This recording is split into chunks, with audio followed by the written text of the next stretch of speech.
that one forward, finds Carter Lowe through the neutral zone.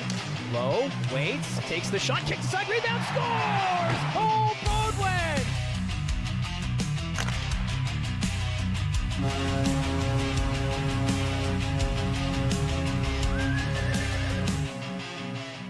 Welcome to the Meridian Centre in St. Catharines as we get ready for tonight's matchup between the Niagara IceDogs and the Barrie Colts. Barrie right now in the middle of a four-game road trip.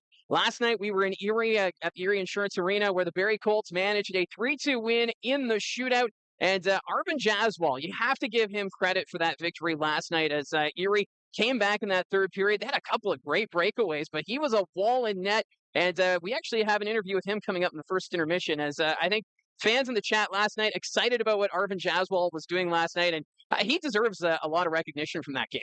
Oh, definitely. And I think not only do we have an interview with Arvin Jaswal, but we have your interview with Dylan Smoskowitz where you told me Smoskowitz was very excited to talk about Arvin Jaswal's performance last night. And that's two straight games for the Barrie Colts where the goaltender has kind of stolen the game for them. Ben Rebick the other night against Sudbury, 43 of 45. And last night, Arvin Jaswal stopping 38 of 40, and he was a perfect 2 for 2 in the shootout as well. And there were some pretty big saves, like you mentioned, late in that second period. Barrie Colts, they had a really strong second period, but at the end, a couple of bad giveaways. Justin Hanser, Cole Emerton, Kayshawn Aitchison with some turnovers that created some big opportunities for the Erie Otters. Jaswal came up with some fantastic stops, including a couple of them on breakaways. And it seemed to take a little bit for the Barrie Colts to get the offense going last night against the Erie Otters. That first period, not a lot of action. It was a defensive-minded game, but it was just a flip of the switch in the first intermission where Erie just came out guns a-blazing, and Cole Bodwin opened the scoring. We also saw Carter Lowe get a goal, make it 2-0. But that's the thing with this Barrie Colts team. We've noticed that of late. They did it in Wednesday's game up in Sudbury as well, where that first period, not a lot of offense, and it took them a little bit to get going. Yeah, last night was very weird because you look at it at the end of the period, and you think, okay, the Colts are out shooting Erie. That looks like a solid period, but what you didn't see is the fact they had 3 power plays, and they only have 1 shot total in those 3 power plays. So obviously, not what the Colts were looking for in the first period. I think they were still pretty happy with it overall as a period when you exclude those power plays. But they had a pretty good opportunity to take an early lead now when they weren't able to get the job done in the first. So they rebound in the second right off the back. Cole Bodwin from the opening faceoff the second period was fantastic, worked his way in to get that first goal. And Carter Lowe, a bit of luck on that one. That hit off Noah Erlandon's glove and in, and the Barrie Colts kind of rode the momentum of late in the first period last night. I thought that's when they started to turn up the notch, and they were rewarded for it in the second period. Now, this is a very important game when it comes to the Central Division standings. The Barrie Colts right now on an 11-game point streak. They've won 3 straights, but when you're playing a Niagara IceDogs team, they're 6 points back of the Barrie Colts in the Central. However, Niagara does have 3 games in hand. So this is a 4-point game here tonight. So for both teams, they're going to want to have a strong showing here. You don't want to let that other team get the advantage here in this one. And for the Barrie Colts, yeah, they've got that momentum, but you've got an IceDogs team here that's going to be playing some desperate hockey. Yeah, the IceDogs coming in on a 6-game losing streak and coming off a pretty tough loss, 5-0 to Brantford. The game before that as well, a 6-2 loss to the Ottawa 67. So they've been playing competitive teams as of late and haven't really been competitive. So they're definitely going to want a better showing tonight, I think, as well. The IceDogs have already lost a game at home this season to the Barrie Colts, so they're going to want to get a bit of revenge here on home ice tonight. And in that game, as you mentioned, the Niagara IceDogs had a 5-1 lead at the start of that third period. It seemed like the IceDogs in full control of that hockey game, and then suddenly the game tilted, and the Barrie Colts came back. They forced overtime. William Schneid had a goal disallowed in overtime, but Brad Gardner would end up scoring the game winner in the shootout. So the Colts know that they can come back against teams, but you can't expect that to happen again here against this Niagara IceDogs team. Oh, definitely not. Another thing about the IceDogs, and being in the Central Division is that early in the year, the IceDogs, they were the front runners. They came out as the best team in the Central Division, but they weren't really running away with the division. They didn't take advantage of the fact that teams like North Bay and Barrie had slow starts. Even when the Colts were in the middle of that 6-game losing streak, they were only a couple of wins away from being right up first in the Central Division. And the IceDogs didn't take advantage then, and now they're starting to struggle, and the Barrie Colts have an opportunity to use their hot streak to really pull away in the Central Division. And like you mentioned, that game against the Niagara IceDogs, the Colts had a really rough start to the game, but I remember hearing that actually had a solid showing that just wasn't translating in on the scoreboard. And it was a goal actually from Jonah McCormick that got the Barrie Colts going in the third period, made it 5-2 at the time. So for the Barrie Colts, they're going to need some depth against this Niagara IceDogs team to come alive. And that 5-1 comeback, almost similar to an anniversary coming up for the IceDogs from back in 2012 that I think we're going to touch on a bit later. Yeah, we'll talk a bit about that in one of the upcoming intermissions because Ted Lehman from the Niagara IceDogs radio broadcast, we were chatting with him and he brought up that anniversary. So we'll talk about that later in the broadcast. And we also have Riley Patterson, the former Barrie Colt, joining us for an interview in the second intermission. Josh McCann was able to catch up with Riley before game, so look forward to that. But in the meantime, let's go to the Coach's Corner, where we catch up with Dylan Smoskowitz, the head coach of the Barrie Colts, brought to you by Mariposa School of Skating. Joined by Barrie Colts head coach Dylan Smoskowitz. It's now back-to-back nights for you guys. The win last night in Erie, now getting ready for the Niagara IceDogs. What can you take from last night's game and use that for this matchup against the IceDogs? It's not like you want to take too much from game to game. Every game's different, and there's a certain way we want to play. So I don't know if it's going to be specific from last night, more just getting back to what makes it successful. And not that we haven't been having success, but we had a good team meeting this morning, and it's about the process more than the result. And as much as we liked the result from last night, we weren't enthused with the process. We weren't enthused with the process on Wednesday against Sudbury. Lo and behold, we got a possible 4 points this week. So I think we do have more to give. Obviously, travel, third game in 4 nights, a little bit difficult, but the guys are up for the challenge tonight. I'm looking forward to a full 60-minute effort. And yesterday, it seemed as though the first period was a defensive game, not a lot of offense. It took you guys, the second period when there was a flip of the switch and the offense seemed like it kind of woke up a little bit there. And we're okay with that, especially on the road. We are okay. If the game is 0-0 with a minute left in regulation, that is a good game for us. That is where our focus is at. And, there are certain teams when you're at home, you kind of want to push a little bit more. So we're going to weather their storm. We know that, they came off a tough loss on Thursday night with the day off yesterday. So they're going to have a good push to start this game. We're going to weather the storm. We're going to focus on defense first. And we believe that having good defense will lead to offense tonight. So we're not too worried about our offense. We weren't too worried about our offense in Erie last night. We were very happy with the defensive play of our team. And we're going to continue that tonight. And there was a couple of breakaways that you guys gave up in that third period, but Jazzwall shutting the door. Talk a bit about his game, because I know there's a lot of fans pretty excited with what he brings as a backup. Fans are excited, players are excited, coaches are excited. I'm one of them. I mean, Jazzy was phenomenal last night. He's been phenomenal all year. Credit to him. He put in a ton of work over the summertime. He's put a ton of work since the season started. Credit to our goalie coach, Dave Belitsky. He's been working with him on a day-to-day basis. The kid's full of confidence. He's ready to go. He's dialed in for games. He was the reason we got the 2 points last night. I could not be happier for Arvin Jaswell. And tonight you're playing an IceDogs team on a 6-game losing streak, so they're going to be desperate. You've also talked in the past how these Central Division matchups, they're 4-point games. So this one, pretty crucial here to get that gap in the division. Huge game. It's always going to be a 4-point game anytime you play division, but now it's, first and second place in the division. So even a little bit, bigger stakes, more on the line here. But again, not too long ago, we were on a 6-game losing streak, and I know how bad our guys wanted it. I know they would have sacrificed anything for that win, and that's what the IceDog team tonight is probably going to throw at us. So again, we're up for the challenge. We understand what's ahead of us, and we're going to attack it head on.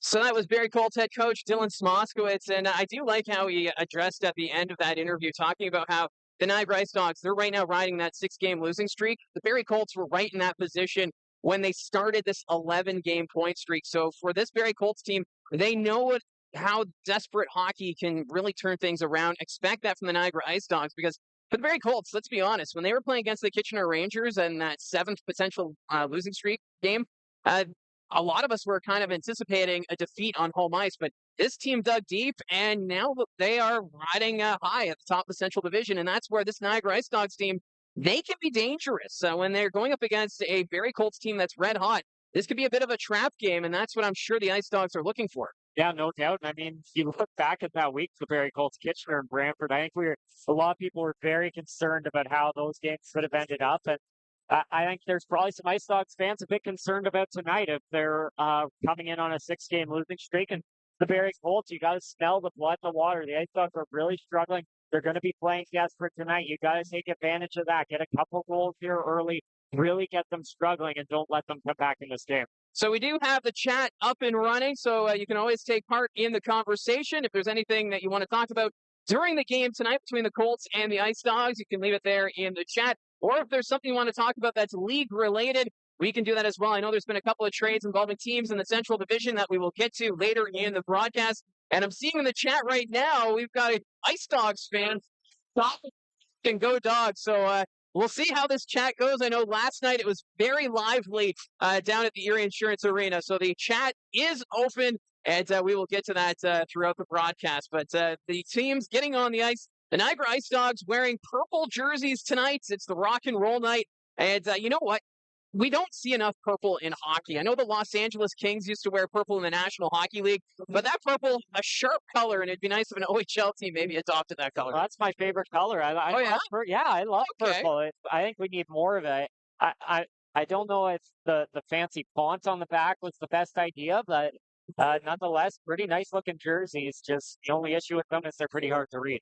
Yeah, that's the one thing I was going to say. If they would change maybe the numbers or the font on the back to help the broadcasters, that would be great. Although if you're a fan, I'm sure you're going to love the look of these jerseys. But the Ice Dogs wearing the purple, which is quite nice, and then the Barrie Colts in their white uniforms here tonight. So it's going to be seeing what happens here tonight between the Ice Dogs and the Colts. We're getting ready for the national anthems.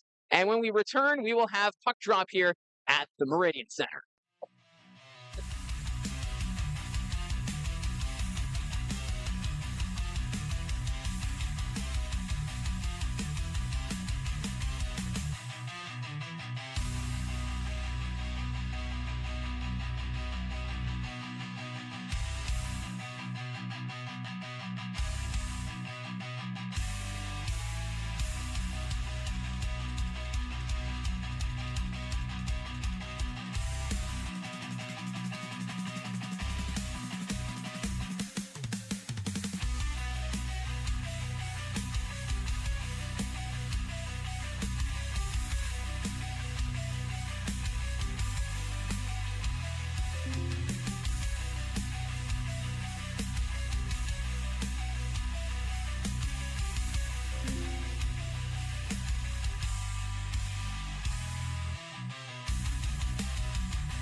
So we are just about ready to go here for the first period of play between the Barrie Colts and the Niagara IceDogs. And while we have a moment, let's take a look at our starting goaltenders presented by Craighurst Crossing by Georgian Communities. New homes, minutes from North Barrie, where inspired living meets small town charm. Well, first for the road team, the Barrie Colts, back in net is Ben Horevic, 7-5, 1-3 on the season, with a .920 save percentage and a .301 goals against the average. Horevic's last start came Wednesday against the Sudbury Wolves. He stopped 43 of 45 in that one. For the Niagara IceDogs, it's Charlie Robertson getting the start, 4-4-0 on the season with a .906 save percentage and a .324 goals against average. Robertson took the loss his last time out on November 15th, stopping 30 of 33 against the Ottawa 67s. This is an IceDogs team that has had pretty solid goaltending so far this year, but as of late, not so much, allowing 20 goals against over their last 4 games. Our referees tonight, Nicholas Bett and Andrew Wilmets, and on the lines, Justin Noble and Chris Martinet, as we're just about ready to go here. And as we mentioned, also the Barrie Colts riding high right now at the top of the Central Division standings. Right now, 4 points clear of the North Bay Battalion, while Niagara 6 points back. So this is a key game, and it is underway. Face-off won by the Colts. Kayshawn Aitchison will take it back into his own zone. Passmore up the wing. Hemming didn't get a stick on that. That's going to sail into the Niagara zone. And then Reisenecker will get it. I thought it was going to be an icing call against the Barrie Colts, but they play on. IceDogs move it up through center. That's batted into the zone by Reed. Passmore is going to come back after it for the Colts. Aitchison gets a stick on it. Cole Beaudoin now with possession. That's deflected. Taken away by Niagara.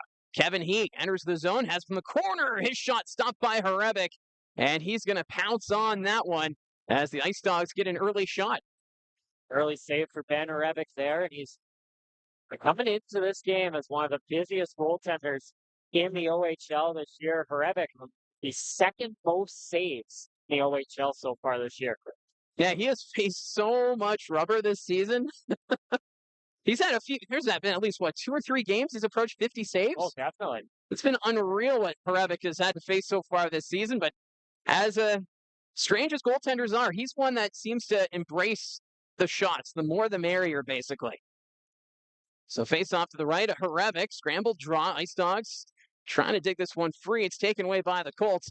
And Bodie Stewart will get it out, puts that one off the glass. Here's Crombie. Crombie's going to hit the brakes. Crombie takes a bump there from Grayson Tiller, the former Barrie Colt. Puck goes to the far side. Gardner's there for Barrie at the line, but Emerton can't keep it in. Cole Emerton sends this one back into the Niagara zone as Robertson out of his net to play it. He'll send it around. Reed trying to get a handle on it. Dalianov sends that one forward through the neutral zone, far side. IceDogs to the nets. Reed fires that one wide. Firing that one, and it's going to end up all the way back in the neutral zone. Grayson Tiller receives it inside his own blue line as he'll backtrack. Both teams will make quick changes here. Grayson Tiller decides to take it all the way back behind his own net. Tiller now moves this one ahead. He's going to pass this one up to Spencer. Spencer moves it up. Robrick trying to cut through the middle. We have a delayed penalty call coming against the Barrie Colts. That's going to be in the corner. They touch it up. And now we'll get the call. So an early power play here for the Niagara IceDogs. Now we get some pushing and shoving after the fact. And I'm wondering if it's going to be Salandra going off. It's going to be for a hook. Well, not the start the Barrie Colts we're looking for. Looks like actually Desiderio's heading that way now. Saw a bit of physicality there between the Colts and IceDogs, and these two teams are pretty familiar with each other. Already a matchup this season, plus it's a rematch from round 1 last year. The Colts winning that series in 5 games. Yeah, so no love lost here between the Niagara IceDogs and the Barrie Colts. And of course, you factor in the former players on each team. You got Alex Assadorian playing his former team for the second time. And then Grayson Tiller and Riley Patterson for the IceDogs. As the puck sent back to the point. Niagara has it at the blue line. That's Patterson. Riley Patterson will send this one down to the corner. Beaudoin trying to get a stick on it. Back to Patterson. IceDogs will move this one around. Puck's in the corner. Back to the blue line. Patterson playing the quarterback. They move this one around. That shot's blocked. Patterson gets another chance. That's going to go to the corner. IceDogs trying to regain possession. It comes back to the blue line. Patterson to Robrick. Back to Patterson. Patterson sends it down low. Robrick, one-timer, stopped by Horevic. Puck's in the corner. IceDogs can't get a stick on it. And the Colts will get this one down the ice. For Niagara, they do have the 20th ranked power play in the Ontario Hockey League, an area of concern, right now operating at 12.2%, while the Barrie Colts penalty kill 16th at 74.2%. Robrick will send this one forward, doesn't go too far. Colts get it to the line, not out. Patterson keeps it in, passes that one across. Robrick takes the shot, blocked by Emerton. Patterson sends that to the corner, quick pass, but that goes off a skate, and Emerton will pounce on that and sends it down the length of the ice. Charlie Robertson will settle it down behind his own net. Power play now down to 47 seconds here for the Ice Dogs. Niagara moving this one up. Delche passes up to Reisnecker. Reed carrying this one in for the Ice Dogs. That's Noah Reed. He'll peel back in the corner. Reisnecker trying to get a stick on it. Puck sent deep. Colts pounce on it. Passmore will put that one off the glass and out of play. So not a delay of game as that was deflected.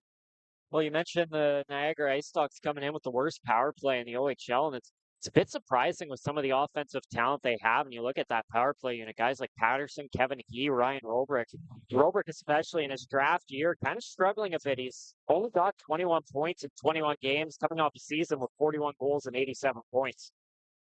Well, that's just it. There's so many weapons up front with this Niagara IceDogs team. As many were expecting maybe Niagara could be the team to win the Central Division. Obviously, we're only past the quarter point of the regular season as the Barrie Colts send this one down the ice. For Niagara trying to turn this slide around. Their power play down to 8 seconds as Desiderio gets ready to come out of the penalty box. Sent deep there to play it as Eliasson. Along the boards, Kevin He gets it along the far side. Reisnecker at the point. Power play comes to an end. There's the shot, and Hrebeck gets a blocker on it. Niagara will move this one around. Emerton back behind his own net to play it for the Colts. He'll send this one down the ice. Goes off the boards, rolls to the net. Won't be icing. As coming back to play it here will be Sebastian Delche. Puck nearly turned over. Schneid nearly picked it off from Reisnecker. Now it's sent to the corner. Here's Cole Beaudoin in front, trying to bank it off Patterson. Hemming down low to Beaudoin. Cole Beaudoin behind the net. He'll send this back to the point. Hanser sends that to an open corner. Schneid behind the Niagara net. William Schneid takes the hit from Reisnecker. Battle continues. Schneid moving it along the boards. Schneid back to Armstrong. He'll take the shot. Just feathered that one towards the net. Was trying to get a deflection. Schneid to Hanser. Takes the shot. Kicked aside. Rebound picked up by Hemming. Hemming has it in the corner. Facing pressure there. And the Ice Dogs recover. And they'll get it out to center. Doesn't go too far. But Hanser puts it off the linesman. Puck just sitting there. Hanser will take it in himself.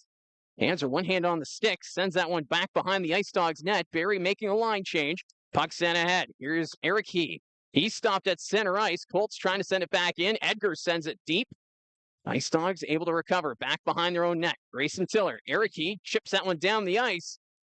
And that's going to be an icing call now against Niagara as we're starting to see a little more momentum here from the Barrie Colts. They got the fourth line out there right now. They got a goal last night. Carter Lowe assisted by Eamon Edgar. But for Carter Lowe, he's a guy that's capable of scoring for this Barrie Colts team. 3 goals in the first 5 games of the year. Hadn't scored since then coming into last night, but maybe that's the goal that gets him turned around. Yeah, we'll have to wait and see because you want to get some momentum going here as this team continues to move along. Ice Dogs get this one out to center ice. Eric He's on the far side. He's tied up. Puck goes back behind the Colts net. Keishon Aitchison will collect it. Aitchison dropping it back for Passmore. Backhand pass. Carter Lowe back to Passmore. Up the wing. Not able to connect. Grayson Tiller has it at the point here for the Ice Dogs. His shot goes wide of the net. Edgar gets it for the Colts inside his own blue line. He's going to pass this one back to Passmore. Evan Passmore sends it ahead, but that's going to be deflected out of play as Carter Lowe took the hard hit there from Rafe Smith. And this is going to result in some extra pushing and shoving. Eric He has dropped his glove as he was going after Jaden Newton. And right now, Eric He's wearing the full cage, so I'm not sure how that would have worked. Well, Jaden Newton dropped the glove. He was ready to go. I said he didn't care about the full cage. Eric He going to the box, and looks like Jaden Newton may have drawn a power play there for the Barrie Colts unless they come over and grab him. Well, now we've got, it's a Ice Dogs glove that went on the bench. I think it's Rafe Smith. He went on the Colts bench to get it, and Give a little shove there to Cole Emerton. Oh, the rivalry on the ice, it is alive and well, and it looks like it's just going to be the one penalty to Eric Key. So the Colts, they're going to get their first power play of the hockey game. I wonder if that has to do with he dropping his gloves there. I think Newton was maybe trying to, but then the official took he away. Oh, that was He's glove, I guess? Oh, so Smith was going to recover He's glove. So this Barrie Colts power play brought to you by Frontline Hockey Apparel. You can find them at frontlinehockeyapparel.com. Barrie, they were 0 for 3 on the power play last night in Erie, so we'll see what they can do this time around as the power play ranked 5th in the OHL at 26.3%. For the Niagara IceDogs, their PK right now sitting 6th. Colts have possession as they move it around the perimeter, and Emil Hemming has possession. Takes their shot, stopped by Robertson, that squeaked past the post. Bodwin will move it back to Aitchison. Kayshawn Aitchison coming off the boards. Zada broke his stick. Colts move it around. Cole Emerton at the point. Aitchison, one-timer, that's going to go wide and sail all the way back into the Barrie Colts zone. Hrebeck trying to catch the IceDogs on the line change, sends that one forward. Cole Bodwin after the loose puck. It's in the corner. Colts can't keep that one in. That was Emerton trying to stop it, but now he's got Smith on a breakaway shorthanded. Shot wide of the net. Rafe Smith misses the net completely, and now the Colts come back the other way. It's Kayshawn Aitchison trying to send it over. Smith gets in the way of that attempt. At the blue line, it's Emerton. Emerton dropping it over to Aitchison. Down low, Bodwin. Cole Bodwin back to Aitchison on the boards. Bodwin down low, trying to go towards the net. His pass picked off by Gallianov, and he's going to send this down the length of the ice. 45 seconds left here in the power play. Ethan Armstrong back to pick it up here for the Colts. Armstrong reaches center ice. He's going to carry it in himself. Sends this one around the boards. Newton on the far side can't get a stick on it. Acidorian to Crombie. Chips it back to Salandra. Joe Salandra at the far point. Goes to Armstrong on the near side. Armstrong to the slot for Crombie. Back to Armstrong. Acidorian receives it. Back to Armstrong. Quickly across. That pass deflected. Acidorian will find the loose puck. In front, Crombie on long hit shot off the post. Calvin Crombie strikes iron. Colts continue to have possession at the blue line. Here's Acidorian into the slot. Crombie shot's blocked. Colts trying to recover, but it's Cooksey who will send this down the length of the ice, and the power play has come to an end. What a chance for Calvin Crombie, but he strikes iron there on that opportunity. IceDogs trying to move this one in. That's Ethan Zada. That's taken away. Colts put it off the glass and down the ice. And that's going to sail all the way, and that's an icing call now against Barrie. So both teams have now had power play opportunities, but just not able to capitalize on those chances. Well, it kind of felt like more of the same for the Barrie Colts from last night. Didn't really feel like until that Calvin Crombie opportunity that they were getting many opportunities, but then he found himself alone in the middle of the ice, hits it right off the bar. And then going the other way earlier in the power play, the IceDogs had an opportunity to pass back to the point, just hit off Emerton's glove, and Grace Smith kind of almost reading it that way. He didn't go after Emerton. He went straight for the puck, and then Emerton got caught off guard, trying to dive out to get it, couldn't get it, and then Smith missed the net, though, and kind of Bryson's averted there for the Barrie Colts. Well, Rafe Smith, the former North Bay Battalion, 2 goals, 1 assist, 3 points in 20 games so far this season. Had a great opportunity there, but missed the net completely. We kind of saw there again when Colts came back in the zone. It started out as almost a 3-on-2, and then 2 IceDogs players go right at Kayshawn Aitchison. So kind of more of that Dylan Smoswitz talked about the other day. Some of these teams starting to cheat towards those first-round picks. It's going to get Brad Gardner full Everton some more opportunities. So we'll get a face-off here to the right of Ben Hrebeck. As we remain scoreless here at the Meridian Centre, face-off won by the Colts, but it's the IceDogs who come up with it into the slot. Robrick, his shot's blocked in front. Calvin Crombie, he'll backhand this one down the ice. It's rolling towards the net, but it's going to go wide, and that's another icing call against the Barrie Colts. Well, for Brad Gardner, fantastic start to the regular season. Had a goal, 2 assists. Last 2 weekends ago, the Barrie Colts were in Sault Ste. Marie, but since then it's been zeros on the scoreboard for him. So it'll be interesting to see how he responds on trying to prove that early hot streak wasn't just a hot streak for him this year. Well, that's just it for Brad Gardner. He's got 13 goals, 13 assists on the season, and was a key contributor during that start, but he's still contributing in other ways with the faceoff dot. One of the top faceoff men in the Ontario Hockey League, but I'm sure for Brad, he'd like to get a few more goals or at least get some assists here. Well, he's been a really strong player, even with the pointless streak that I talked about. Yeah, you've still been able to notice him on the ice. Another thing about Brad Gardner, his rights ran out in the summer with the Dallas Stars. They decided not to sign him, so he has a lot to prove this year, not only to the Dallas Stars, but to all 32 NHL teams that they should bring him in. Face-off won by Niagara. Puck comes to the point, but not able to hold it there was Tiller. William Schneid after the loose puck. That's knocked to the corner. Tiller on top of Schneid, trying to play it. Cole Beaudoin behind the Niagara net. His pass is blocked. Battle in the corner. Delche is tying up Beaudoin there. Puck taken away by Schneid. Schneid towards the nets, and that's going to go wide. Kayshawn Aitchison on the far side. Flips that one down low. Beaudoin can't get a stick on it. Hemming chips it in front. Schneid can't find it. Kevin He trying to get it out of the zone. He's facing pressure. Takes a hard hit from Beaudoin. Puck ends up back behind the Niagara net. Delche will come up with it. Delche facing pressure there. Taken away by Hemming. Emil Hemming nearly got that in front. Takes it around back of the net. That pass bouncing off the stick of William Schneid, and that's going to go down the ice. Puck just sitting in front of the Barrie Colts bench. Schneid able to get a stick on it. Beaudoin's going to send it to the near side as the Colts make a line change. Frolov back behind his own net as we're approaching the midway point of the first period. Shots right now favoring Niagara 5-2. Robrick sends this one in.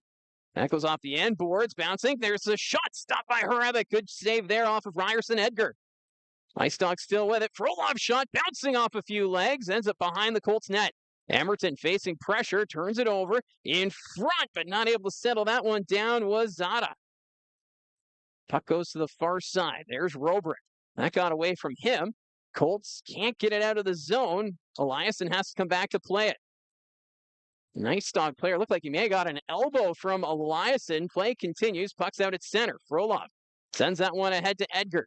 Edgar facing pressure from Eamon Edgar. We've got two Edgars here tonight.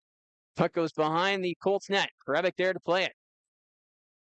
IceDogs make a line change. Eliasson, he's going to peel back. Goes back to Emerton. Emerton up the wing. Jaden Newton trying to get a stick on it. He's stopped there by Smith. Spencer sends it back. IceDogs move this to center. Reed is stood up there by Eliasson, nearly sent into the Colts bench. Cole Emerton has it in his own zone. He's going to flip this one out to center. IceDogs with it. Spencer on the near side. He's going to dump this one in off the end boards. Puck comes around. There to pick it up for Niagara at the blue line. Keeping that one in. That's Blake Barnes. IceDogs take the shot. That's blocked in front. Large crowd in front of Ben Hrebeck, but a lot of these point shots are hitting those bodies in front. Usually it's an IceDog player. Back behind the net. Asadorian quickly in front, but Desiderio didn't see it behind him. Spencer will send that one across. IceDogs carry this one out. It's Reed. He'll skate it in. That's Hayden Reed. Drops that one back to Gallianoff. That pass doesn't connect. Asadorian's pass is knocked down at center ice. IceDogs regain possession. It's Grayson Tiller in his own zone. Colts are making a line change with 8:40 remaining now in this first period. Puck comes around. Hrebeck thought it was going to be an icing call. Play continues. Hanser can't get it out. Kept in by Tiller, and that shot's blocked in front. Getting in the way there was Armstrong. Now it's the other way. Brody Stewart on the wing. His pass across, but that's knocked away from Gardner.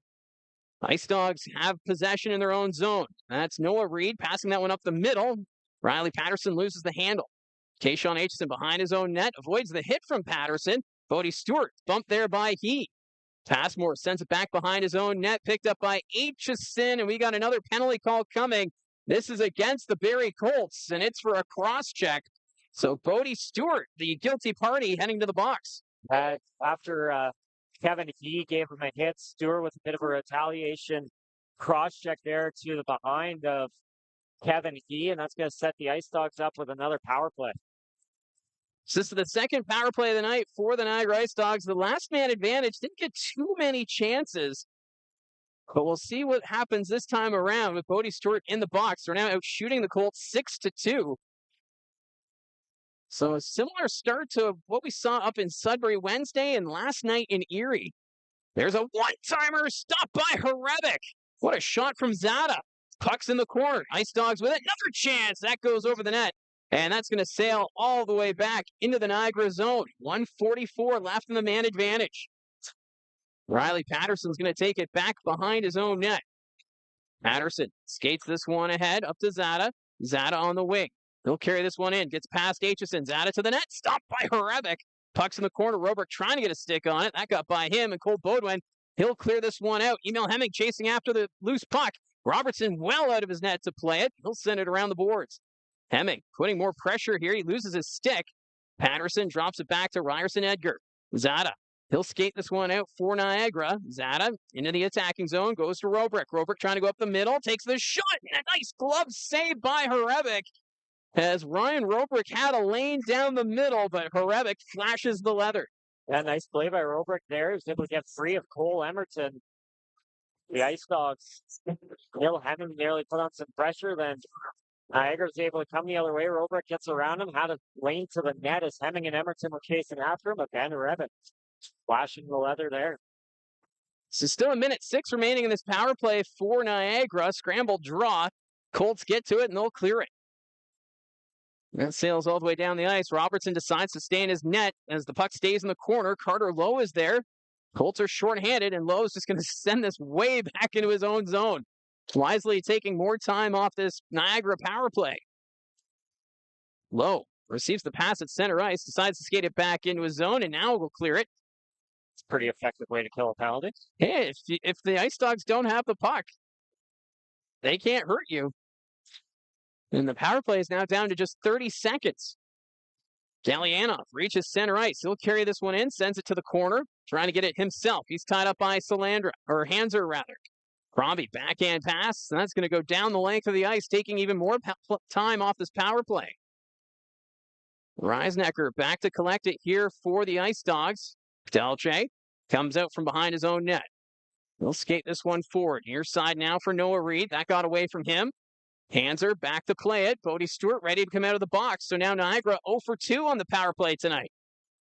Colts will simply send this down the length of the ice. I don't know if they realized the power play had expired, but that's going to be an icing call. Another good kill for the penalty for the Barrie Colts. So more of the same as of late for them. I mean, the penalty kill's been really strong, and doing it again here tonight. There were a couple good chances for the Ice Dogs. That one-timer by Zada, that Robrick opportunity, but the Colts were able to fend those off. And really, after the Robrick chance, Niagara didn't have much cooking. And it's kind of odd just to see how this Ice Dogs team just not able to get it going on the man advantage. I know we already talked about it. Their power play ranked 20th in the OHL, but you look at the offensive talent they have. Kevin He, Riley Patterson, Noah Reed, Robrick, Zada, Edgar. That top six is enviable for many teams around the OHL, but maybe it's a systems thing they're still trying to figure out. Obviously, you have the new coaching staff, so it's going to take time. And we even saw that with the Barrie Colts with the penalty kill. The systems changed, and it took them a while to get going. Yeah, due to some off-ice issues last year, the Ice Dogs had to basically redo their entire coaching and management staff in the offseason. So things are probably completely different than last year because none of these coaches were around for that system. So maybe still getting used to it, because coming into the year, I think the biggest question mark with the Ice Dogs was, can they get goaltending good enough to win the Central Division? Well, the goaltending's held up. Yermolenko and Charlie Robertson's a pretty strong goaltending duo. They're still struggling a bit as the offense hasn't reached its full potential yet. Well, if you look at the top scorer, it's Ryan Robrick with just 21 points, 11 goals, 10 assists. When you compare that to a player like Cole Baudouin leading the way for the Barrie Colts, he's got 11 goals, 23 assists with 34 points. So the offense is the question mark right now for Niagara as they try and snap this losing streak. The puck sent deep into the Ice Dog zone as they're going to move this up. Frolov, his pass picked off by Eamon Edgar. Edgar skates it in for the Colts, takes the shot, stopped by Robertson. Aitchison keeps this one in the zone. Edgar back behind the Niagara net. He's tied up, trying to play this one. That's in the skate of the Niagara defender. He'll move this one up. It's Frolov. That goes up the middle. Not able to get a touch on it was Reed. So now it's an icing call against the Ice Dogs. And I know we already talked about these Ice Dogs jerseys and how they're different. Man, those names are hard to read. Are you having a little trouble? I'm having some difficulties. Well, the nice thing is that as the color commentator, I get to hear you say the name first. There you I go. describe the play, so I'm having no issue. Well, our broadcast booth is inside the Niagara zone. So in the second period, when they're coming at us, Oh. I'm going to apologize early on for any mistakes I may make about the Ice Dogs. Right now, the Ice Dogs get it to the line, not out, kept in by Schneid.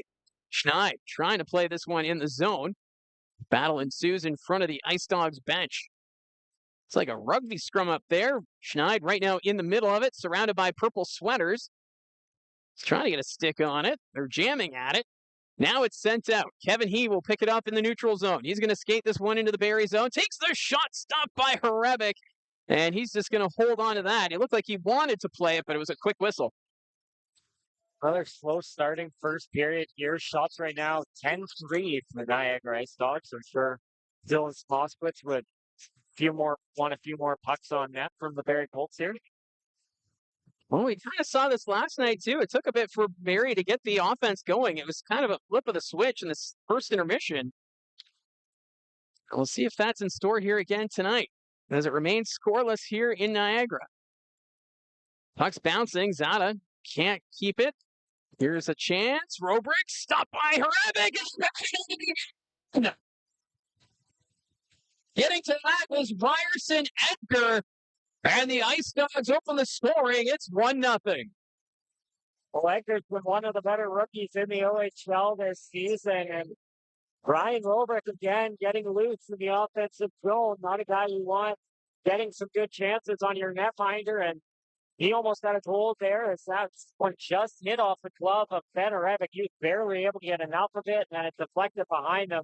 And Edgar was in the perfect spot to get a goal. And if you remember back to the summer, the Ice Dogs had some issues getting Ryerson Edgar to come to Niagara. There were some question marks of whether or not he would actually sign with the team. But as training camp came, he eventually did come. He's got another goal here for now, as there's 3 officials right now over at the penalty box.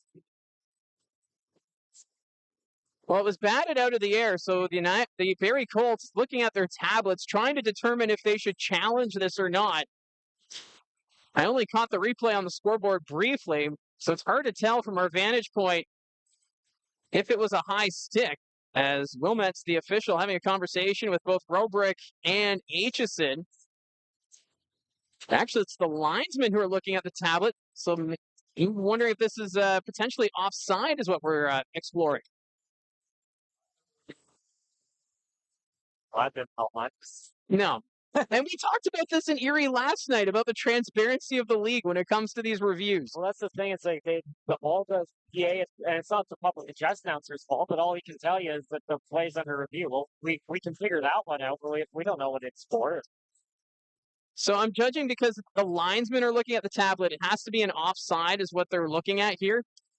No, I know that in the offseason they were working towards maybe getting the officials' microphones, but that didn't work out. But maybe if there's just like a hand signal that you could do towards the crowd, like an offside or a high stick or goaltender interference, just something so that people kind of know what's going on. But that's where I was saying, like last night, where it would make sense if you had it like the NHL, where the referees had a microphone connected to the PA system so they can tell you what's being reviewed. But right now, the 2 linesmen are in the penalty box, so they're looking at the tablet. So if it's the linesman looking at it, you have to assume that it is for offside. Probably. And we haven't been able to get an angle up on the Jumbotron there. Certainly missing our home rink monitors right about now. Well, maybe that's what we need to add to the broadcast is a little monitor so we can see what they're showing on the Your TV broadcast. Well, it's interesting. Close to the arenas, they show the game on the board, or sometimes we get the video coach beside us and we can kind of peek over. But right now, I mean, the only thing they showed from the television broadcast was the end celebration. So they were kind of showing like a goal graphic and then a Ryerson Edgar picture, and then now they're just showing players in the crowd. So it's the in-ring cameras on the board right now. Well, you have to figure when you're challenging for an offside, you've got to have the video evidence to show that it's clearly offside and that this goal should come back. But with how long they're taking a look at this, it's got to be pretty close. Pretty early in the game as well for a challenge. Yes, that's true too. Because we still got 4:38 left to go in the first period. I was kind of wondering if it was maybe the high stick they were looking at because Edgar batted that one out of the air. Yep. They are having a very long look. Now we've got the referees in there giving their 2 cents. So all 4 of the Zebras in the penalty box are taking off the headsets. We should get the call here. And they're going to say it's no goal. So it's going to be an offside call is what I'm going to imagine. Well, from all the angles we saw, I got to agree with them. What angles are you looking at? Oh, here, we got an we do. Oh, there we go. I can't see the puck. No. Yeah, but I remember when Gene and I were here last time, the William Schneid goal that was disallowed in overtime, we could not see that puck whatsoever because the angle of the scoreboard from here. But it's going to be an offside call, so no goal there for Ryerson Edgar. So it remains scoreless here in the first period. Nothing like a little drama here at the Meridian Centre. So play continues. Passmore will send this one ahead. It's in the neutral zone. Patterson can't get a stick on it. Kayshawn Aitchison back to collect it for the Colts. Passing this one out in front. Beaudoin up ahead, finds Hemming.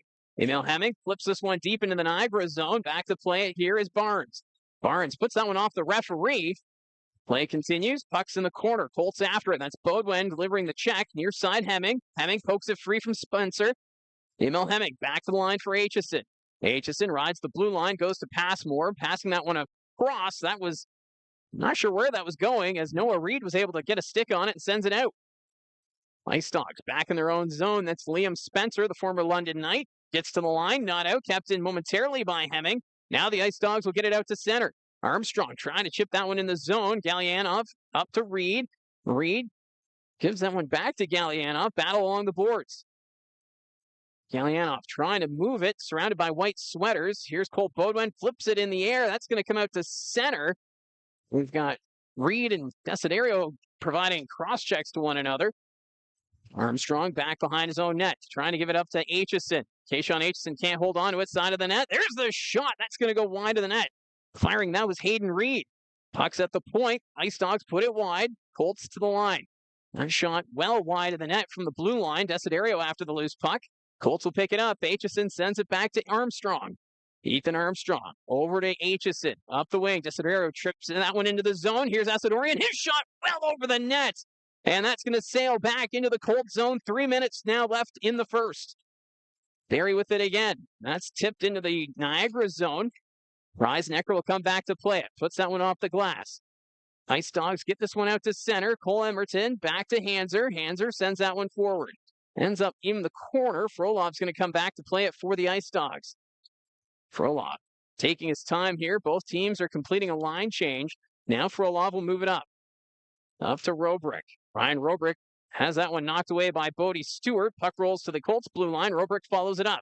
Robrick in the corner, dropping that one back. No one there for Niagara. Emil Hemming gives chase, but that's going to go all the way back into the Niagara zone. Delche, he'll skate this one out, facing pressure there from Gardner. Puck's down the ice, and that's now an icing call against Niagara with 2:13 now remaining in the first period. Well, we see some new faces on this IceDogs team, and it's a team that took a step forward last year, had some second half struggles, and then had some off ice issues that kind of led to them kind of moving on from some players and making some changes based off more than just on ice play in the offseason. Well, as we already mentioned, the Niagara IceDogs were viewed as one of the potential contenders for top spot in the Central Division. You can't count them out, especially when they have that top 6, and then their goaltending has been playing much better. But it's that 6-game losing streak that they need to snap. And right now, this Barrie Colts team trying to extend it for them, as that's going to go back into the Niagara zone. Delche sends that one forward. Robrick sends this into the Barrie zone. Chasing after it for Niagara is Ryerson Edgar. Puck goes to the far corner. Passmore dropping it back to Eliasson. Colts send this one around. Gardner back behind the net for Eliasson. Eliasson off the boards. Gardner catches up to it. He's going to flip this one down the ice. Chasing after it. Here's Bodie Stewart. That's going to go wide of the nets. And that's an icing call as Stewart rides Grayson Tiller into the boards after the whistle. One will come together. Nice Brett Gardner and Ryan Robert to share a hug there. They're just having a friendly embrace, Gardner and Robrick. There's the 225. Yeah, we got a pair of 25s hanging out. But that's going to be an icing call, and they'll bring this one back. It's kind of, for Niagara, they've played a little deflated here since that goal was disallowed. Yeah, probably a bit flustered. Like you mentioned, they're on a 6-game losing streak right now. Probably doesn't feel like anything's going their way at all. And they get a goal to open the scoring here in a period that they're outplaying the Colts in, and gets disallowed. Probably a bit frustrated. Yeah, shots 12-3 in favor of the Ice Dogs. Another chance, stopped by Horebic. Puck's loose in front. He will fire that one over the net. Spencer sends that one around the boards. Eliasson ties up his man. Puck back to the point. There's the shot wide of the goal. Loose puck. Horebic, what a save! How did he stop that one? Puck sent back into the Niagara zone. Ice Dogs with possession. Near side, Spencer. Spencer at center ice. He's just going to dump this one in. Emerton gives chase. Ice Dogs recover in front. Batted at there was Horebic. Puck's in the corner. Bodie Stewart with it. He's going to send it around his own net. There's Emerton. Emerton up to Bodie Stewart. Bodie Stewart will give that one up to Cole Beaudoin. Beaudoin through the neutral zone. Carries it in for the Colts. Beaudoin trying to go to the net. Goes around instead. Stays with it. Cole Beaudoin does one lap in the offensive end. Holds, fires, and scores! What a shot! Cole Beaudoin was loading up down the middle and fires that into the back of the net. And now we've got Emil Hemming. He's in some discomfort. Not sure what happened there. Didn't see anything at first, but after the play, he was hunched over. Wasn't even able to go over to his teammates and celebrate that one. Really nice play by Cole Beaudoin, who does a lap around, and Keyshawn Aitchison was wide open for a potential one-timer, but Beaudoin decides to keep it and takes that shot. From the looks of it, I think Hemming may have taken a cross-check out front when he tried to go for the screen. It was a bit hunched over after that, in a bit of discomfort. He's still on the bench for right now, which is a really good sign, especially considering there's only 40 seconds left in the period. Yeah, I couldn't tell who was it that delivered that cross-check on Emil Hemming, but for Cole Beaudoin, now 12 goals on the season, and we've seen that a few times from him, where he'll just do a lap in the offensive end, finds that right spot, and then we'll fire it to the back of the net. And that's exactly what we got here, as we're down to 18 seconds left in the period. Joe Salandra, he's knocked down as the Colts get it out to center ice. Newton leaves it there for Emerton. Emerton can't play it. Now it's Spencer skating this one up, or Smith rather. His shot stopped by Horebic. It goes into the air and into the netting, as Ben Horebic had no idea where it went after it went off his shoulder. But we'll get a face-off in the Colt zone. Well, that goal by Cole Beaudoin was almost didn't happen thanks to the Niagara IceDogs. Really great opportunity right out front of the net for Riley Patterson. Looked like he had a tap in, but Ben Horebic somehow sliding across to make a huge save. And of course, the Colts go back the other way and are able to get on the board. So 5.6 seconds remaining in the first period. Face off to the left of Horebic, won by the Ice Dogs. At the point, Reisnecker's shot stopped by Horebic. And that will do it for the first period of play, as the Barrie Colts get one late from Cole Beaudoin. And it makes it a 1-0 hockey game. But really, the thing that stands out, too, is the fact that Niagara thought they had the lead after they scored a goal, but that one disallowed because of the offside.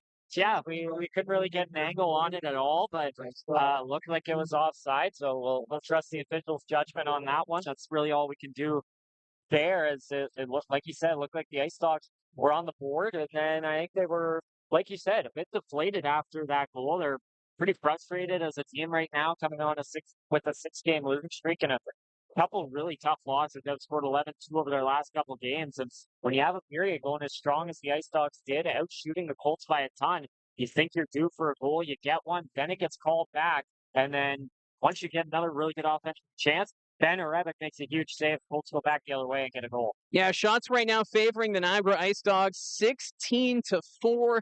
If that goal would have counted for Niagara, that would have been a highlight of the night material, as he batted that one out of the air. Ryerson Edgar, that great hand-eye, but again, disallowed, which when it rains, it pours with the bad luck. And that just seems to be the case right now for Niagara, because Bodwin then takes it back the other way. He does his lap in the offensive end, and it's in the back of the net. You can just tell by the body language that Niagara just not feeling themselves right now. Yeah, and that kind of feels like the last couple of years for the Niagara IceDogs, where things go good for a bit, and then things just start not to work out for them. And we saw it last year. I mean, they had a fantastic start to the season going into the Christmas break, and then Owen Flores goes down with an injury. All of a sudden, they can't really get a save. And even when Flores returned, he struggled a bit. And the Ice Dogs, they fell all the way down to 7th in the conference. They went from, we were talking at December, like they were a true contender to Barrie and Oshawa and Brantford. And then all of a sudden, the Colts are having their way with them in the first round in the 2 versus 7 matchup. So we still have a lot of time left to go in this hockey game. It's the first intermission, 1-0 for the Barrie Colts, and we know that this Niagara IceDogs team, their offense is lethal. So we'll have to wait and see what all happens over these next 2 periods. But it's the Barrie Colts up by 1, and last night in the chat, there was so much excitement about Arvin Jaswal. It was just comment after comment. We have the discussion of what was said by us, what was written in the chats. It was a great time. So the chat, it is open right now. So if you want to be involved in the conversation or be a part of the broadcast, feel free to leave your comments there, because we'll open up the chat here as the intermission goes on. But the one thing that stands out, like I said, Arvin Jaswal won the game last night in Erie. And for Jaswal, right now a .918 save percentage, a 4-2 0-1 record. He's been doing great as the backup for the Barrie Colts. And Josh McCann, you actually had the chance to catch up with him before the game. Yeah, I did. It was a really fun conversation with Arvin Jaswal, and he's as good of a talker as he is on the goaltender on the ice. So we'll enter that conversation here with Arvin Jaswal, the goaltender of the Barrie Colts.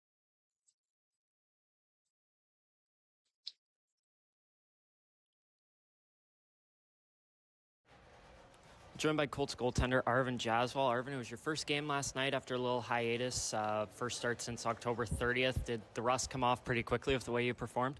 Yeah, I mean, it came off pretty quick. First period, didn't get too many shots, but, by the second, got tested a little bit, and I was able to kind of keep that going to the second and third. Obviously, OT was pretty intense from both sides. And by the end, we came out with the win. So, yeah, I mean, the rust came off pretty quick, and I'm glad it did. Now, last night, for the first 2 periods, didn't allow a goal, and then a couple quick ones in the third period. How do you reset with your mindset-wise after allowing those 2 quick ones? Yeah, I mean, obviously, I didn't want them going past me. Kind of just forgot about them. That's what I always do with these goals. But I'm lucky enough that the boys were able to score 2 prior to that. Luckily for me, after the 2 quick ones, we're still tied up. So game's nowhere near over. So I just kind of kept my head up and kept going, and kind of paid off, and we were able to, come out with the win. Now on our live streams, we have a ton of fans in the chat. They're just huge supporters of you, wanting you in the net all the time and cheering you on as the game goes on. What does that mean to you, the support you've gotten from Colts fans this year? I mean, it means so much to me. One of them I know is my mom. She's always watching those live streams, and I know how much she supports me, and I know the Colts fans are right there with her, and I'm very grateful for that, and couldn't ask for better fans. Now, a couple weeks ago, Sudbury and the Sioux on a road trip. You weren't able to attend that one, but you've been on this one here, Erie and Niagara, and then in 2 weeks' time, you got to go Ottawa and Kingston. What's kind of your mindset when going on a long road trip like that overnight? Yeah, I mean, long bus rides, so I think it definitely starts there.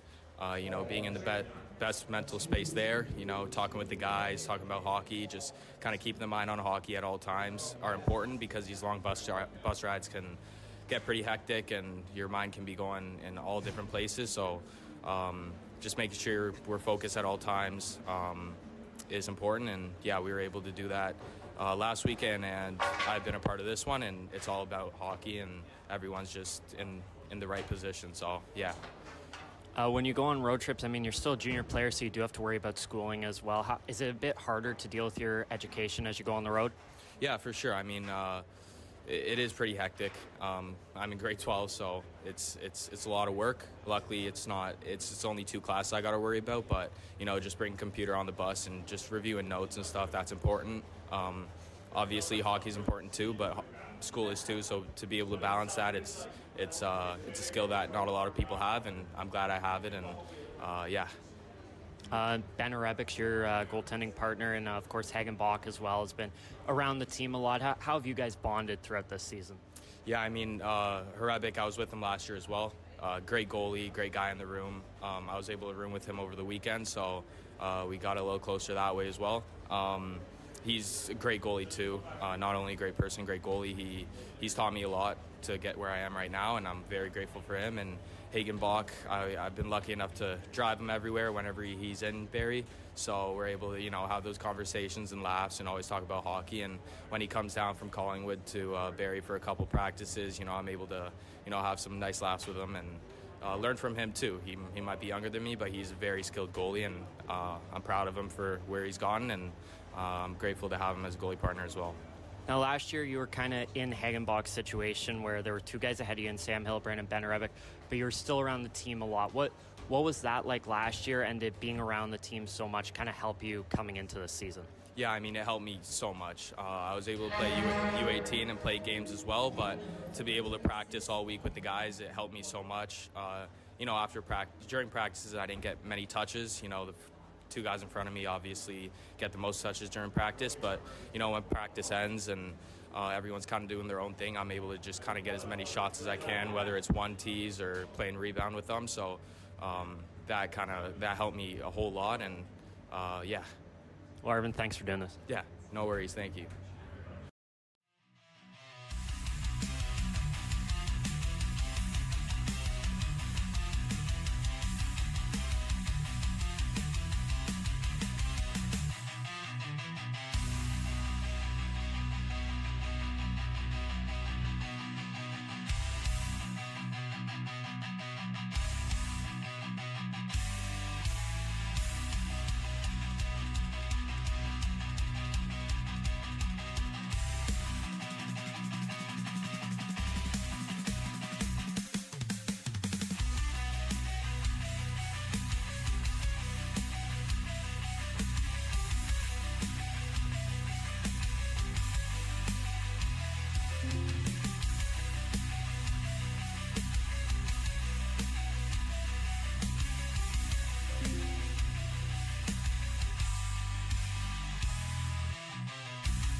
So it's the first intermission in St. Catharines between the Barrie Colts and the Niagara IceDogs. Last night we had a marching band in the stands for the Erie Honors. Tonight we've got a Kiss rock band performing because it's rock and roll night here in St. Catharines. But we do have the chat. It's open, so if you want to take part in the conversation, that is where you can do it. And before we get there, though, there are other games taking place around the Ontario Hockey League, so we'll take a quick look at the out-of-town scoreboard. There was already one game finished already, and that was between the Flint Firebirds and Guelph Storm. Yeah, the Firebirds now spoiling the Guelph Storm's Memorial Cup celebration. I know the Memorial Cup was in the building. Fans got to take pictures with it, but then unfortunately their team lost 4-3 Flint.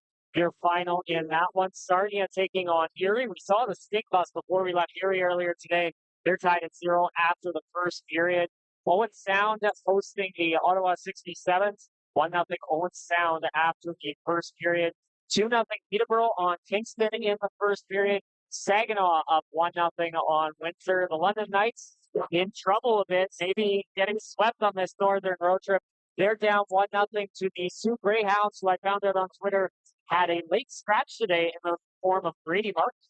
Oh, so that's going to be that's big news to follow there with McMartin. But it is fascinating, though, just the excitement with Sudbury after winning last night against the London Knights. The fans just over the moon excited. The fact that they beat the Knights on home ice, London now potentially, if that score holds up, winless through Northern Ontario, so that would be quite the shock. But the Sudbury Wolves, they were involved in a trade earlier today. We will talk about that in a moment, but we want to get to the chat, and we're going to start with Coffee Household, who is mentioning that the Ice Dogs wasting a lot of men on cash on the PP, even when pucks on the other side of the rink. And we've noticed this more and more recently, and you've kind of touched on it, where teams are focusing a lot on Kayshawn Aitchison. We know that one-timer can be lethal, and the Ice Dogs obviously have a lot of concerns about that option.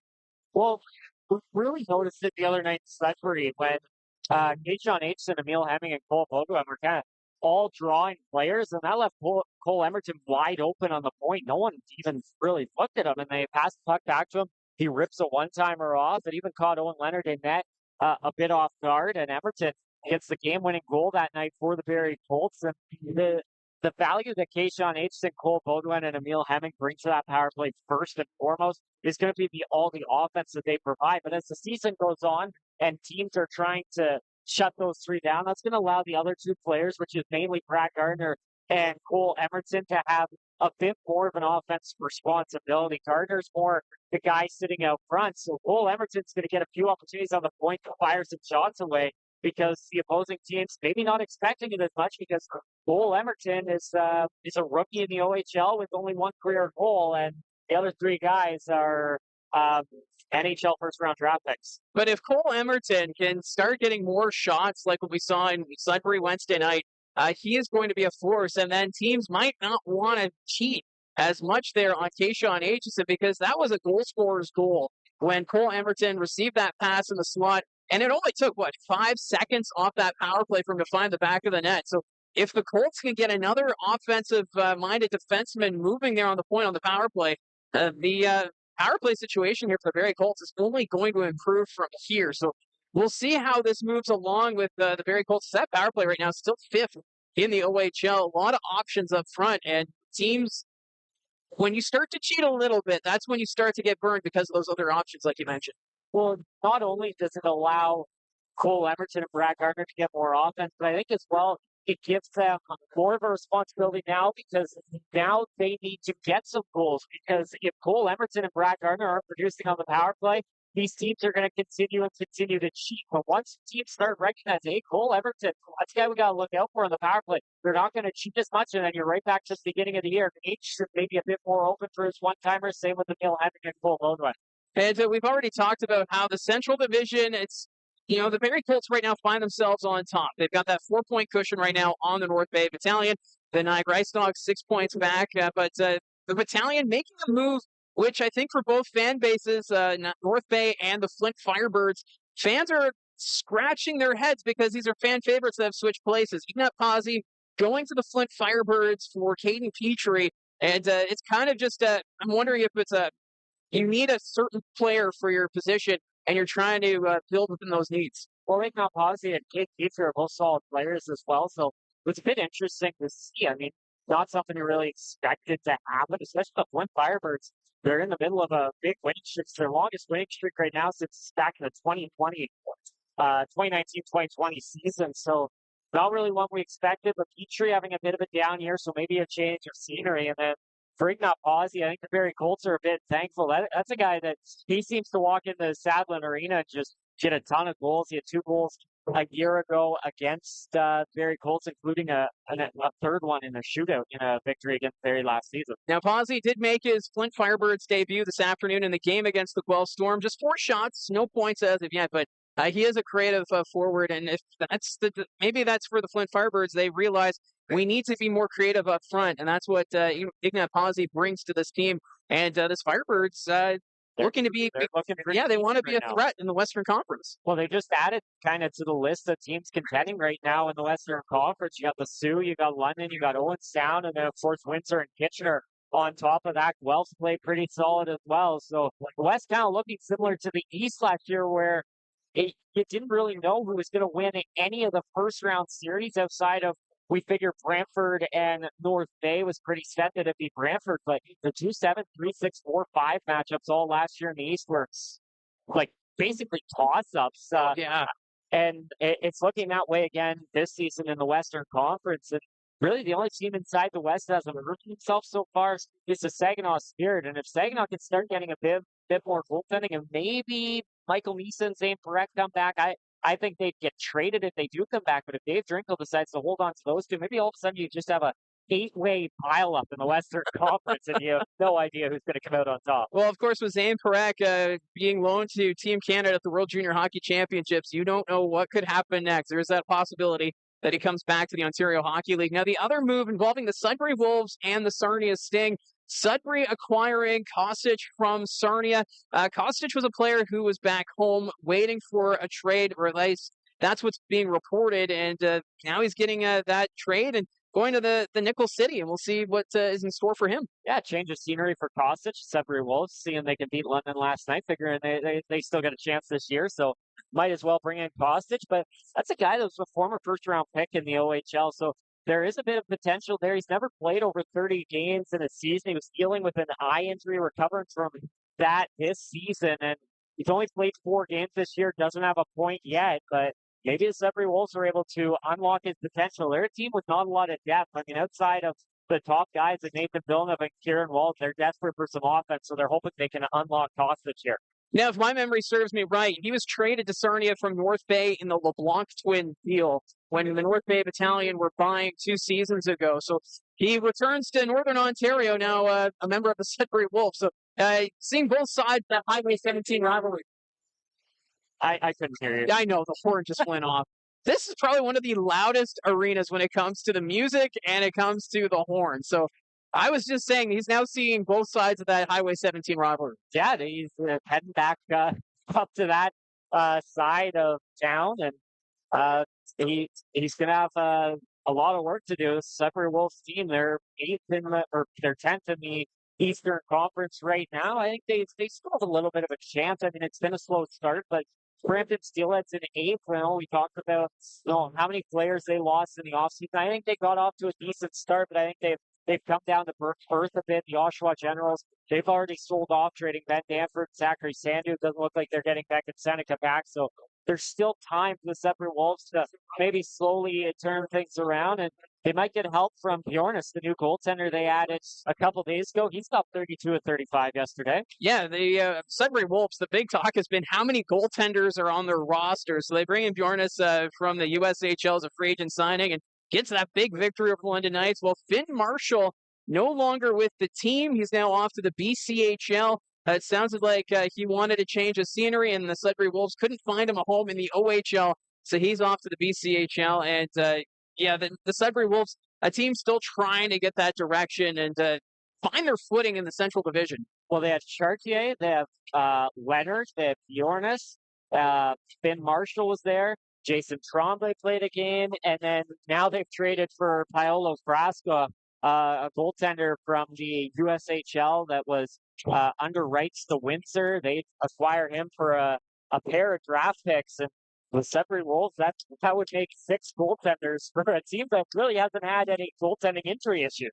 Yeah, so it's fascinating stuff in the Central Division right now, and we haven't even talked about the Brampton Steelheads, who have been a team that's been struggling of late. But this second period now underway between the Barrie Colts and the Niagara IceDogs. Niagara picking up that puck in the neutral zone, trying to send it forward, but it's the Colts sending it back the other way. Reisnecker trying to play it here for Niagara. Goes off the official skate into the corner. IceDogs will pick it up. That's Kevin He. He's got some speed through the neutral zone, sends it deep. Harevik trying to slow it down. Puck goes to the corner. Reed got a piece of it. Patterson behind the net now for the IceDogs. He's going to come around. Reisnecker at the point, takes the shot, stopped by Harevik. Loose puck picked up by Hemming. Hemming can't get it out of the zone. Puck comes to the near side. After it is Noah Reed. Reed bumped there by Aitchison, stays with it. He'll send it back to the opposite corner. No one there for the IceDogs. William Schneid comes up with it now for the Colts. Reaches center. He's just going to dump this one in. Both teams are completing line changes. The puck's deep in the Niagara zone. There to pick it up is Artem Frolov. Frolov's going to set things up behind his own net. Now he'll pass this one up. IceDogs trying to carry this one through. There's Robrick. He's going to dump it in. Or actually, that was Gallianov. Puck's in the corner. Gallianov trying to give chase. Puck's in the corner. Backhand in front. Blocking that chance was Gardner. IceDogs move it around. Tiller sends it deep behind the net. Smith, after it now for Niagara, puts it back behind the Barrie net. Colts with possession. Brad Gardner flips this one out to center ice. First pass attempt blocked by Reed. Now it's into the attacking zone. It's Calvin Crombie. Crombie waits across and didn't connect. As trying to get a stick on it there was Gardner. Now it's the IceDogs the other way. Puck goes off the boards. Turnover. Stewart comes up with it. Up to Crombie. Calvin Crombie's got Asadorian with him. He holds, fires, and scores! Calvin Crombie picks off the corner and makes it a 2-0 hockey game. I think Robertson was expecting a pass. Nice job by Crombie there. He must read Robertson well. He hit the post earlier in this game, and now finding the back of the net there. had Asadorian coming up the wing that decides to shoot the puck, and the defender playing the pass, the goaltender playing the pass. Not really a recipe for success for the Barrie Colts. Asadorian was just coming on the ice, not a recipe for success for the Niagara IceDogs. I mean, nice pass by Bodie Stewart as well. IceDog player was all over him, and he was able to work it around him, backhanded to Crombie, and set up that 2-on-1. So for Calvin Crombie, that's now 7 goals on the season, and that one, a great shot coming down that wing. IceDogs dump it into the Barrie zone, and that's going to be an icing call. So they're going to bring this one back, and it's kind of reminiscent of what we saw last night in Erie. The second period opened up, and the Barrie Colts just started putting shots on net, and we're seeing that early on. I know we're only approaching the 2-minute mark, but still. Well, similar to yesterday, where they get that early goal and really get things rolling. Like the shot total right now says 17-5 for the IceDogs, but they've allowed 2 goals and they don't have a goal themselves. Yeah, that first goal was in the final minute of the first period from Cole Beaudoin. Now we've got Calvin Crombie making it a 2-0 hockey game as the IceDogs collide into one another at the blue line trying to enter the zone. That was Robrick colliding with Ryerson Edgar. Kayshawn Aitchison will now move this one up for the Colts. Reaches center, passing that one over to Salandra. He'll dump it in. That goes around the boards. Desiderio after it now for the Colts. Asadorian is there. Taken away by the IceDogs. They're going to take it back behind their own net. Edgar, backhand pass. Picked off there by Aitchison. Passing that one over to Hanser. Justin Hanser will go back to Aitchison. Reaches his own blue line. Backhand pass off the stanchion. Takes a weird bounce. IceDogs will send it deep into the Barrie zone. Aitchison will be the first one on it. Facing pressure there from Ryerson Edgar. Puck sent ahead. Carter Lowe finds it at center ice. Passing that one over. Trying to go to the net was Eamon Edgar. IceDogs, though, get it out to center. There's a high hit there from Zada. Delivered there on Carter Lowe, but play continues. Puck's deep in the Niagara zone. IceDogs chip this one ahead. They can't get it out of the zone. Knocked down there by Edgar. Frolov passing that dangerously. Newton takes the shot, but Robertson makes the glove save. It was a dangerous pass right up the middle. Now it's in front in the blue paint. Robertson covers it up as he had Carter Lowe on the doorstep. Now we're going to get some pushing and shoving as a result. We got Emil Hemming battling with a IceDog player in front of the IceDogs net. Hemming ended up with 2 guys on him. Armstrong and Hanser are just saying, we'll stay out of it. Well, that was back-to-back turnovers right in front of the net. Not sure what the defender for Niagara was thinking as Jaden Newton was handed a gift right in front. Well, Robertson just got enough of that one. Newton was so close to adding to the lead. It looks like penalty is coming to Niagara, and I think Jaden Newton's going to go off as well. Well, I think it's Artem Frolov in the penalty box for Niagara, and then Jaden Newton for the Barrie Colts. Now, Kayshawn Aitchison and Kevin He getting an explanation for the penalty call. So it's going to be a 4-on-4 situation here as both those players will get roughing penalties. Well, Barrie Colts, like we're talking about, another strong start to the second period here. I mean, that shot total is creeping closer. It's now 17-7, and all 4 lines really going at it. The first line started the period off, and then the second and third line came together for that second goal, and then a really nice shift there by the fourth line. Jaden Newton and Carter Lowe with some really good chances. So face off to the right of Robertson, won by the Colts. Aitchison at the point. His shot off a few legs and ends up going out of play. So we'll do this face off all over again. Calvin Crombie getting that goal. It's his 7th of the season, and last year only 6 goals total for Crombie, so already beating that mark. And the guy that we heard all about the gritty side of his game, but he's had a pretty solid effect on the Barrie Colts offense so far this year. And he's got an amazing release, as we saw there on that goal that made it 2-0 for the Barrie Colts. As Cole Beaudoin's being tossed out of the faceoff dot, so in steps Emil Hemming. Hemming directing traffic for the draw. It's in their skates. IceDogs will recover. They're going to send that one across as they try and reset. So it is a 4-on-4 situation. Minute 47. Frolov and Newton are the 2 players in the penalty box. As Riley Patterson has it at center ice. Patterson nearly lost it. Goes to the near side to Noah Reed. Reed passing this one back to the defense as the IceDogs have it deep in their own zone. Reed collects it now for the Ice Dogs, picking up momentum through the neutral zone. Reed's pass deflected by Hemming. The Colts take it back the other way. Emil Hemming into the offensive end. He'll hit the brakes, cuts towards the middle. Emil Hemming drops it there for Hanser. That was too far out of his reach, and the Ice Dogs come back the other way. Hemming loses an edge, trips up Kevin He. That's going to be a penalty as the Colts will touch it up. And now the Ice Dogs are going to go on the power play here as Emil Hemming just lost his balance chasing Kevin He. Hemming trying to make up for the pass there. He's trying to get it back to Hanser. I guess he just didn't put enough on it. Went right to an Ice Dogs player. They were able to take it back the other way, and then Kevin He had Hemming beat going back the other way. Hemming doing all he can to catch up, flips, and ends up tripping him up, and the Ice Dogs will get another power play here. So it's going to be a 4-on-3 situation since Newton already in the penalty box for the Barrie Colts. Faceoff will come to the right of Ben Horevic. Brad Gardner out to take the draw up against Ethan Zada. We'll get a whistle here before they even drop the puck as Evan Passmore mixing it up with, I believe that's Riley Patterson. They set up, face-off won by the Ice Dogs. Patterson with it, drops this one back to Robrick. Robrick sets up, goes to Kevin He. He will trade places with Robrick. Looks around, goes to Robrick. Robrick taking his time, back to He. He sends it down low to Patterson. Near side Zada. Back to Patterson as they play catch behind the net. That pass deflected, and the Colts will get this one out. That's going to sail down the length of the ice. 43 seconds remaining in the 4-on-3. As Kevin He will receive this pass.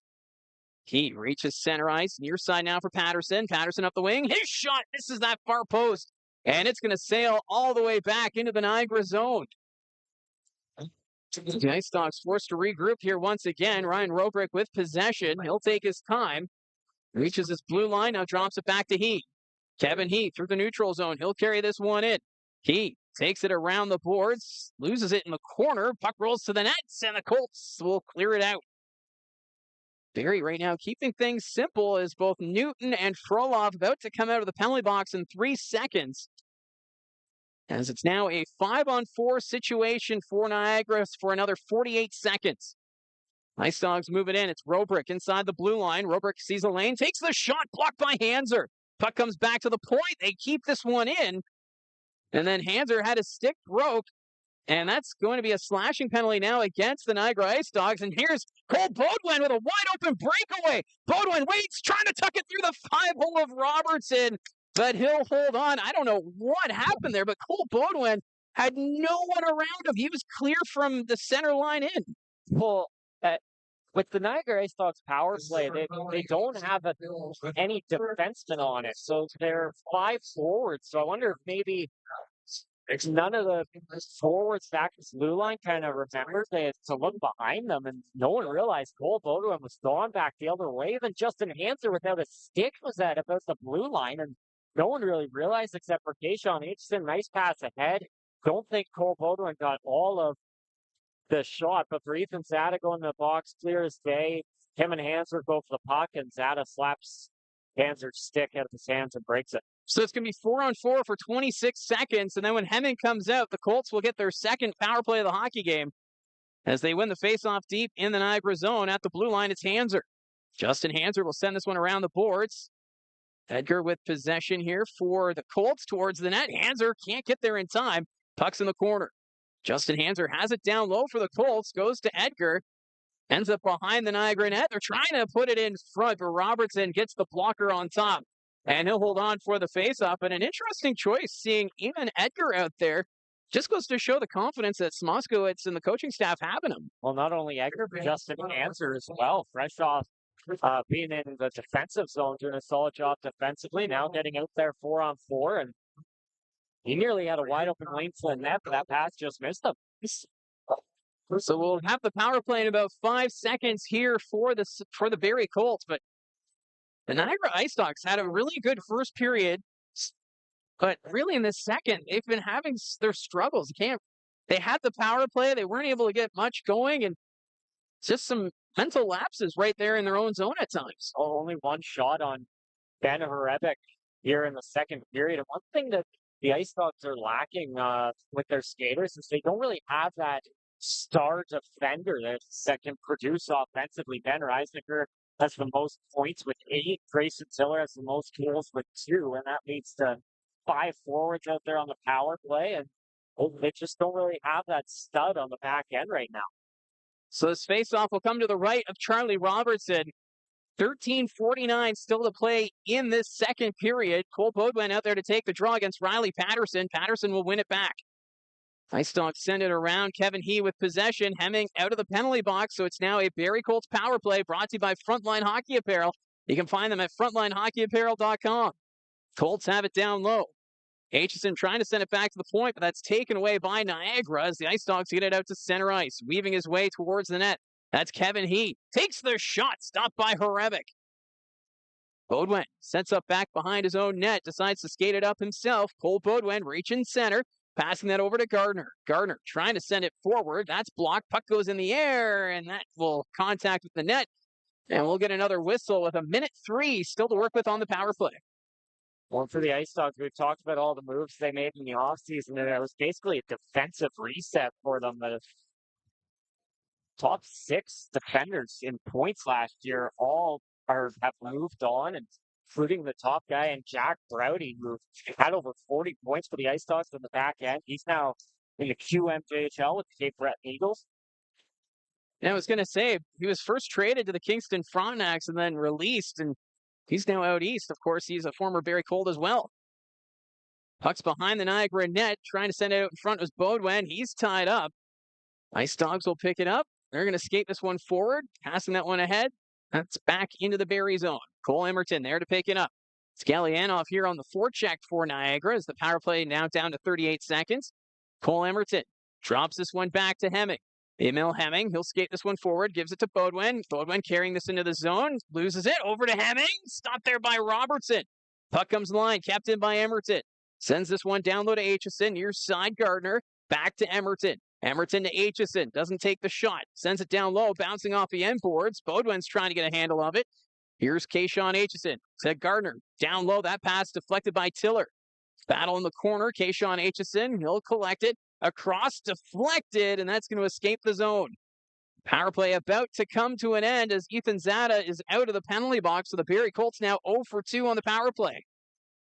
Aitchison ahead, finds Hemming. Hemming will enter the zone here. Drops it back to Gardner, takes the shots, and that's deflected out of play. And we'll get another whistle with 11:59 now remaining in the second period. Well, for the Barrie Colts, they're dominating the play right now, and they really want to get that next goal. You have a struggling team in the Ice Dogs on the ropes here, and big opportunity to add to that lead, make it 3, and really have a big lead in this game.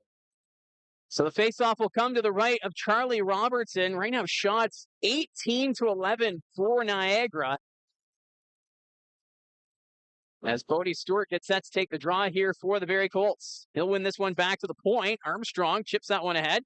Gets it back from Schneid. Armstrong drops it back. There's a shot, and it's blocked. And now Niagara will take it back the other way. Going for a skate is Ryerson Edgar. Edgar stopped by Salandra. Ice Dogs send this back behind the Barrie net. That's flipped to the corner. Bodie Stewart will collect it. Puts it off the boards. Look out as Zada ran over William Schneid. Stewart coming to the defense of his teammate. As Schneid is slow to get up. But we've got Bodie Stewart pulling down Zada as he gets the takedown. But William Schneid on his skates, the trainer trying to help him back as he looks a little dazed. But Bodie Stewart standing up for his teammate there. We'll see how this all works out. I'm not sure if there was going to be a penalty there on Zada for that hit on Schneid. I think the penalty is going to come to Bodie Stewart for the instigator as he gets sent off. And man, Schneid got blocked there. The pass up the wing, and Zada laid him out. I don't really know if Schneid had the puck there, but Bodie Stewart immediately coming to the defense of him and got a few blows in there on Ethan Zada. Not what we're used to seeing. I mean, those are two guys not really known for the fighting side of things. Ethan Zada, though, 33 penalty minutes on the year. Well, William Schneid went straight down the tunnel, so we'll keep an eye on him. But nothing's been posted on the board here as Zada had him in the trolley tracks. Schneid was kind of looking up ice, didn't see Zada coming across. I'm sure even if Snyder's feeling fine, they would have told him off the sector of concussion. Oh, for sure. That it was. So hopefully he's doing okay. And we'll probably have to do some tests before School Bodwin right now, kind of arguing their case. I think the Barrie Colts wanting a penalty against Ethan Sada. With the way his kind of facial expression looked right now, I don't know if Barrie Colts are going to end up getting a penalty for any penalties Ethan Sada out of it. Yeah, Cole Bodwin right now pretty animated with his discussion with the referee Wilmets.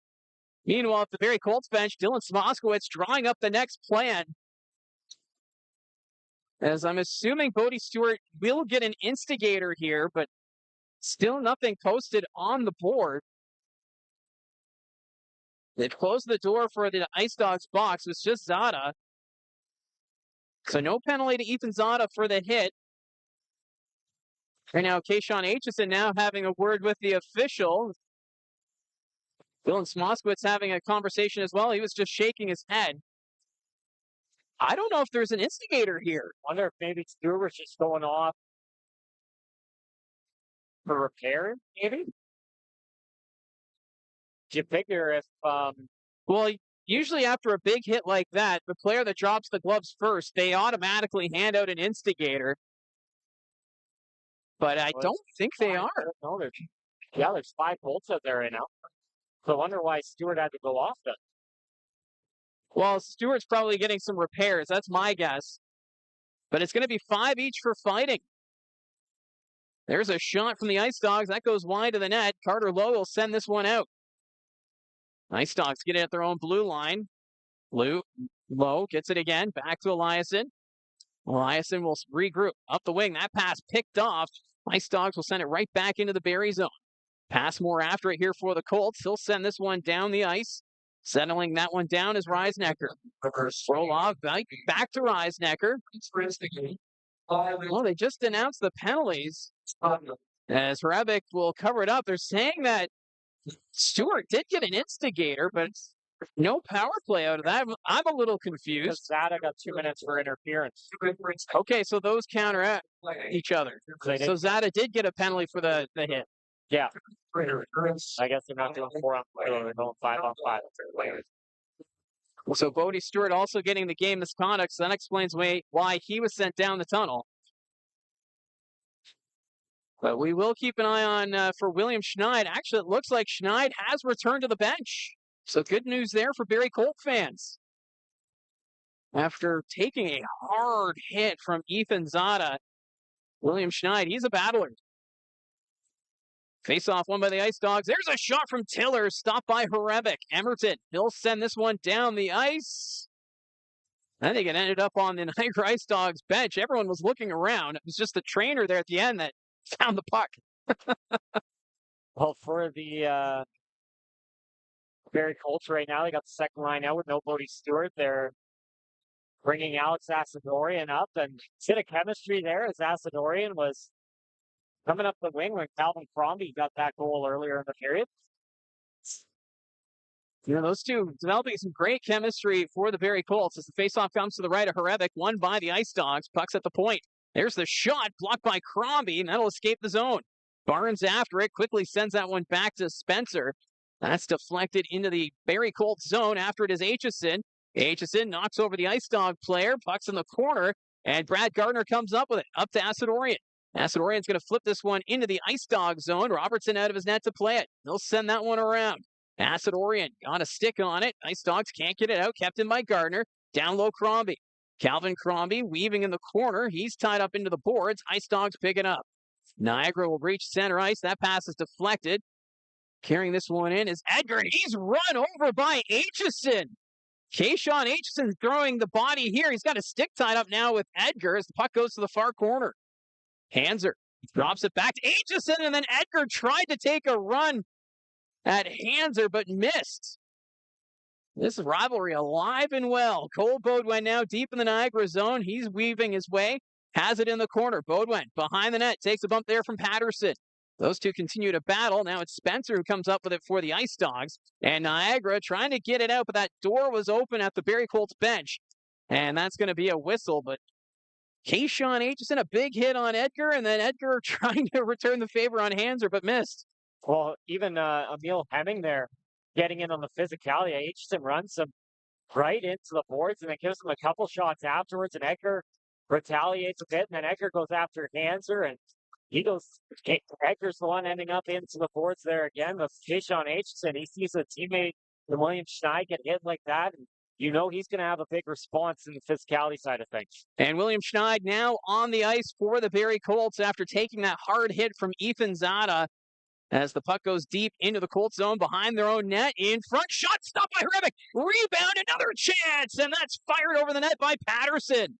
Puck comes back to the line. Tiller shot deflected wide. That was Noah Reed who got a piece of it. Colts will pick it up. Cole Beaudoin reaching center ice. He's going to flip this into the Niagara zone. Puck bouncing in the corner. Robertson stays in his net. Puck center around. Hemming doesn't get a stick on it. Emerton puts that one towards the net. Into the corner it goes for Beaudoin. Cole Beaudoin over to Schneid. Takes the shot, scores!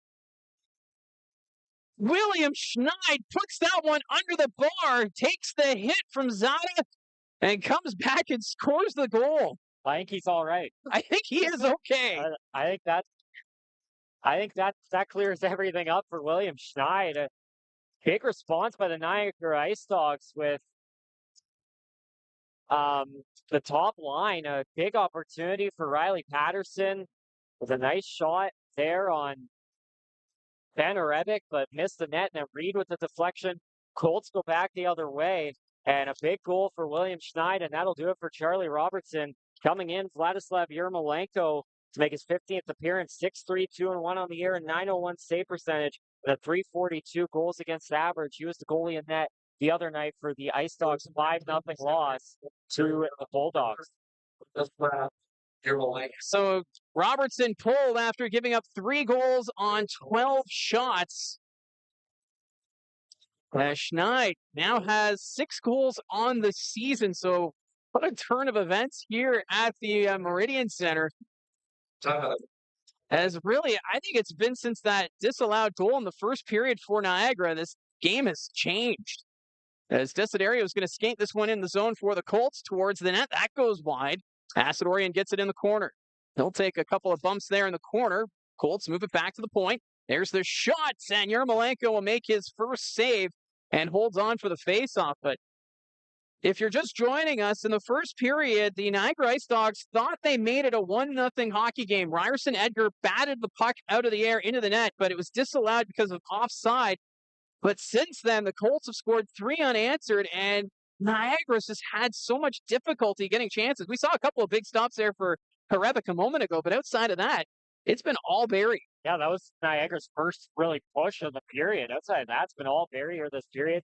You have the disallowed goal by Edgar, immediately followed up with a goal by Cole Beaudoin, and a couple more big saves by Ben Hrebic in the first period. I'm sure the IceDogs very frustrated right now. Yeah, head coach Chris Barch, I think, just trying to light a fire under his team right now. You can't really blame Robertson for this 3-0 score. As IceDogs, they've had some issues with their passes, their turnovers, and just getting pucks down on the net. But that's going to be an icing call now against the Colts. Well, Yermolenko, strong start to his season, but as of late, things not going as great. Stopping 28 of 33 the other night against Brantford. Charlie Robertson got pulled after stopping 30 of 33 against Ottawa a few weeks ago. Yermolenko came in and he only stopped 1 of 3. So face off to the right of Hrebic. Gardner taking the draw here for the Colts. Up against Galyanov. It's so hard to read the names and the numbers on these IceDogs jerseys tonight. The purple looks great. I'm going to give them that credit, but man, oh man, those names and numbers are hard to read. IceDogs have it in the neutral zone. They're going to skate this one in the zone. That's Galyanov. He takes a bump. Puck goes to the corner. Pass more up to Crombie. Crombie passing this one ahead. Kept in at the blue line. IceDogs with possession. There's the backhand. Deflected. Edgar trying to get at the side of the net. He'll pick it up in the corner. Drops it back. IceDogs moving around. That's Robrick. Sends that back to the point. IceDogs with possession. Back to Zada. No, that's not Zada. Ryerson Edgar. And now we've got pushing and shoving is Gallianov getting frustrated with Kayshawn Aitchison. We're going to get a couple of penalties out of this.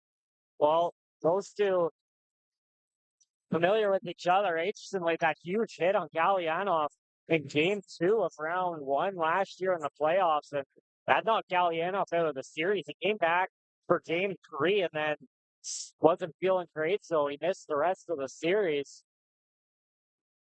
And I'm sure frustration really boiling over for the Ice Dogs. Apparently Calvin Crombie's getting the only penalty here, though. Well, Ryerson Edgar was chirping Kayshawn Aitchison all the way to the bench. As Edgar trying to get under the skin of the Barrie Colts, but I think the opposite might be happening right now. But they are going on the power play. This is the 4th power play of the night for the Niagara IceDogs. So far, 0 for 3 on the man advantage. Face off to the right of Horevic. We have 7:16 remaining in the period. Colts get its line, not out. Kept in by Robrick. His shot blocked by Baudouin. Puck goes to the far boards. Colts moving this for IceDogs moving around. Edgar back to He. Kevin He in the corner sends it back to the point. Patterson keeps it in. Here's Robrick. His shot misses the net. And now we get a late whistle as it made contact with the netting, went out of play. So we'll get a face-off in the Colts zone. It's an interesting penalty kill dynamic right now. Very Colts with Cole Baudouin and Emil Hemming out there on the ice. Like we mentioned earlier, the Ice Dogs have 5 forwards out there. So if the Colts can get the puck out or zone, they may be able to catch the Ice Dog forwards at the back end a bit flat-footed with their star players out on the ice. Well, it's a scrambled draw. Ice Dogs move it back to the point. It's Ryan Robrick. He's going to trade places with Patterson. Puck's down low. Robrick gets the pass on the far boards. Gives it up to Patterson at the point. Near side, He. One-timer stopped by Horevic, and the Colts get it out. That's going to go down the length of the ice. 1:22 left to go in this power play for the Ice Dogs. As Patterson will take it back behind his own net. Barrie Colts will change the penalty kill unit. Patterson reaches his own blue line. He'll drop this one back. Picked up here by Edgar. Edgar carrying it in for Niagara. He's knocked off stride. That goes to the corner. Colts can't get it out. At the blue line. Collected by Patterson. Robrick takes the shot. That goes off the pad of Horevic. Puck's in the corner. Patterson keeps it in. Robrick again at the blue line. Robrick settles it down. He'll send it down to Edgar. Edgar into the middle. Fanning on it there was Hayden Reed, and the Colts, they're able to clear this down the ice. Yarmolenko out of his net. Just going to leave it there for Riley Patterson in the corner. Power play down to 37 seconds. Patterson comes out from behind the net. He'll pass this one ahead. Ice Dogs through the neutral zone. They chip this one deep. Ends up back behind the Barrie net. Passmore trying to get a stick on it. Passmore reaching for it. Ice Dogs moving around. Hanser delivers the check. Puck's moved back to the point. Picked up here by Patterson. Patterson moves to the net. His shot stopped by Horevic. And he gives a bit of a slash there to Reith Smith. As Smith was parked on the doorstep just trying to create that screen in front of Horevic. Well, we've seen that in the past. Ben Horevic, he'll take things into his own hands. He doesn't like when anyone makes contact with him, and he does it again there. And Barrie Colts 13 seconds away from being a perfect 4 for 4 on the penalty kill so far tonight. I was wondering if you were going to see Robrick and Patterson out there for the full 2 minutes of that man advantage. But they do make a change as now we've got Delche and Reisnecker at the point. They're going to redo this face-off. Cole Baudouin taking the draw for the Barrie Colts. As Gallianov looks like he's being tossed out. So in steps Noah Reed. Scramble draw. Puck goes to the corner. Emerton gets to it for the Colts. Gives this one back to Hemming. Hemming simply just gets this one down the length of the ice. Crombie ready to come out of the penalty box. So the Niagara IceDogs now 0 for 4 on the power play tonight. IceDogs will move this one up through the neutral zone. That's Noah Reed. Reed enters the attack zone. Look out as Aitchison lined up Reed, but Reed able to move out of the way just in time. Now Reed throwing a hit on Hemming, trying to return the favor, and that's going to be a penalty against the IceDogs. And then Hemming just gave a pat on the head to Noah Reed. Oh my goodness. And now Crombie standing up for his teammate. This IceDogs team, they are just frustrated right now.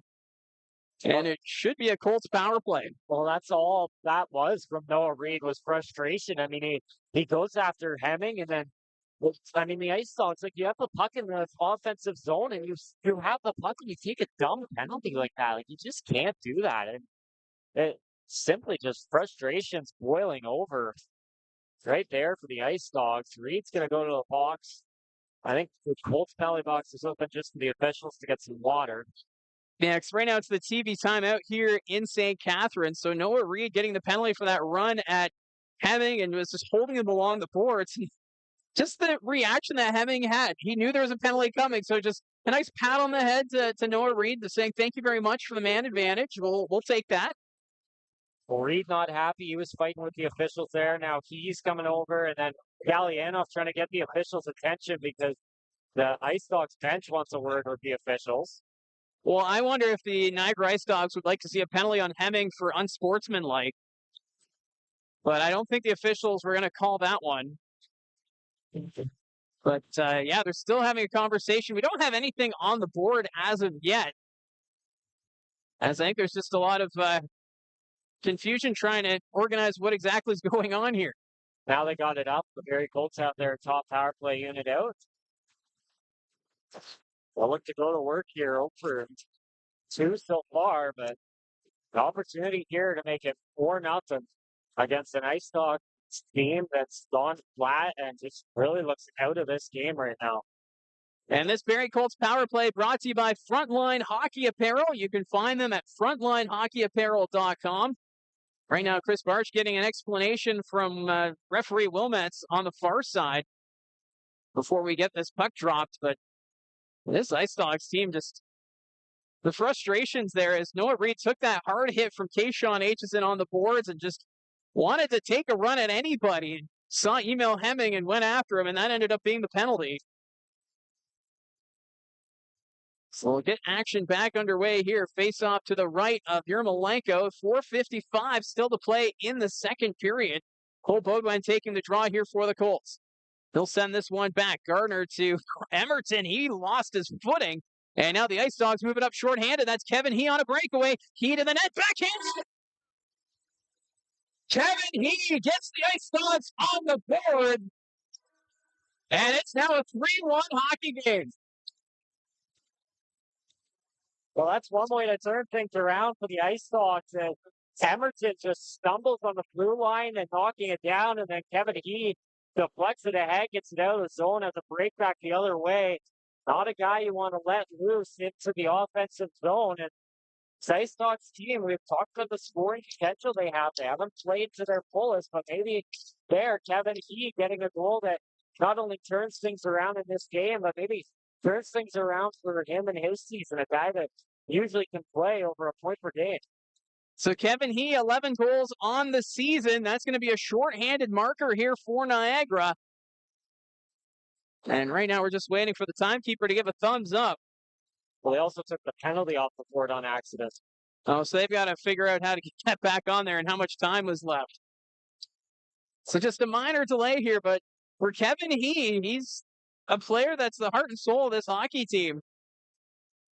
And just with his reaction to that goal, you know he's trying to rile up this team to get them moving.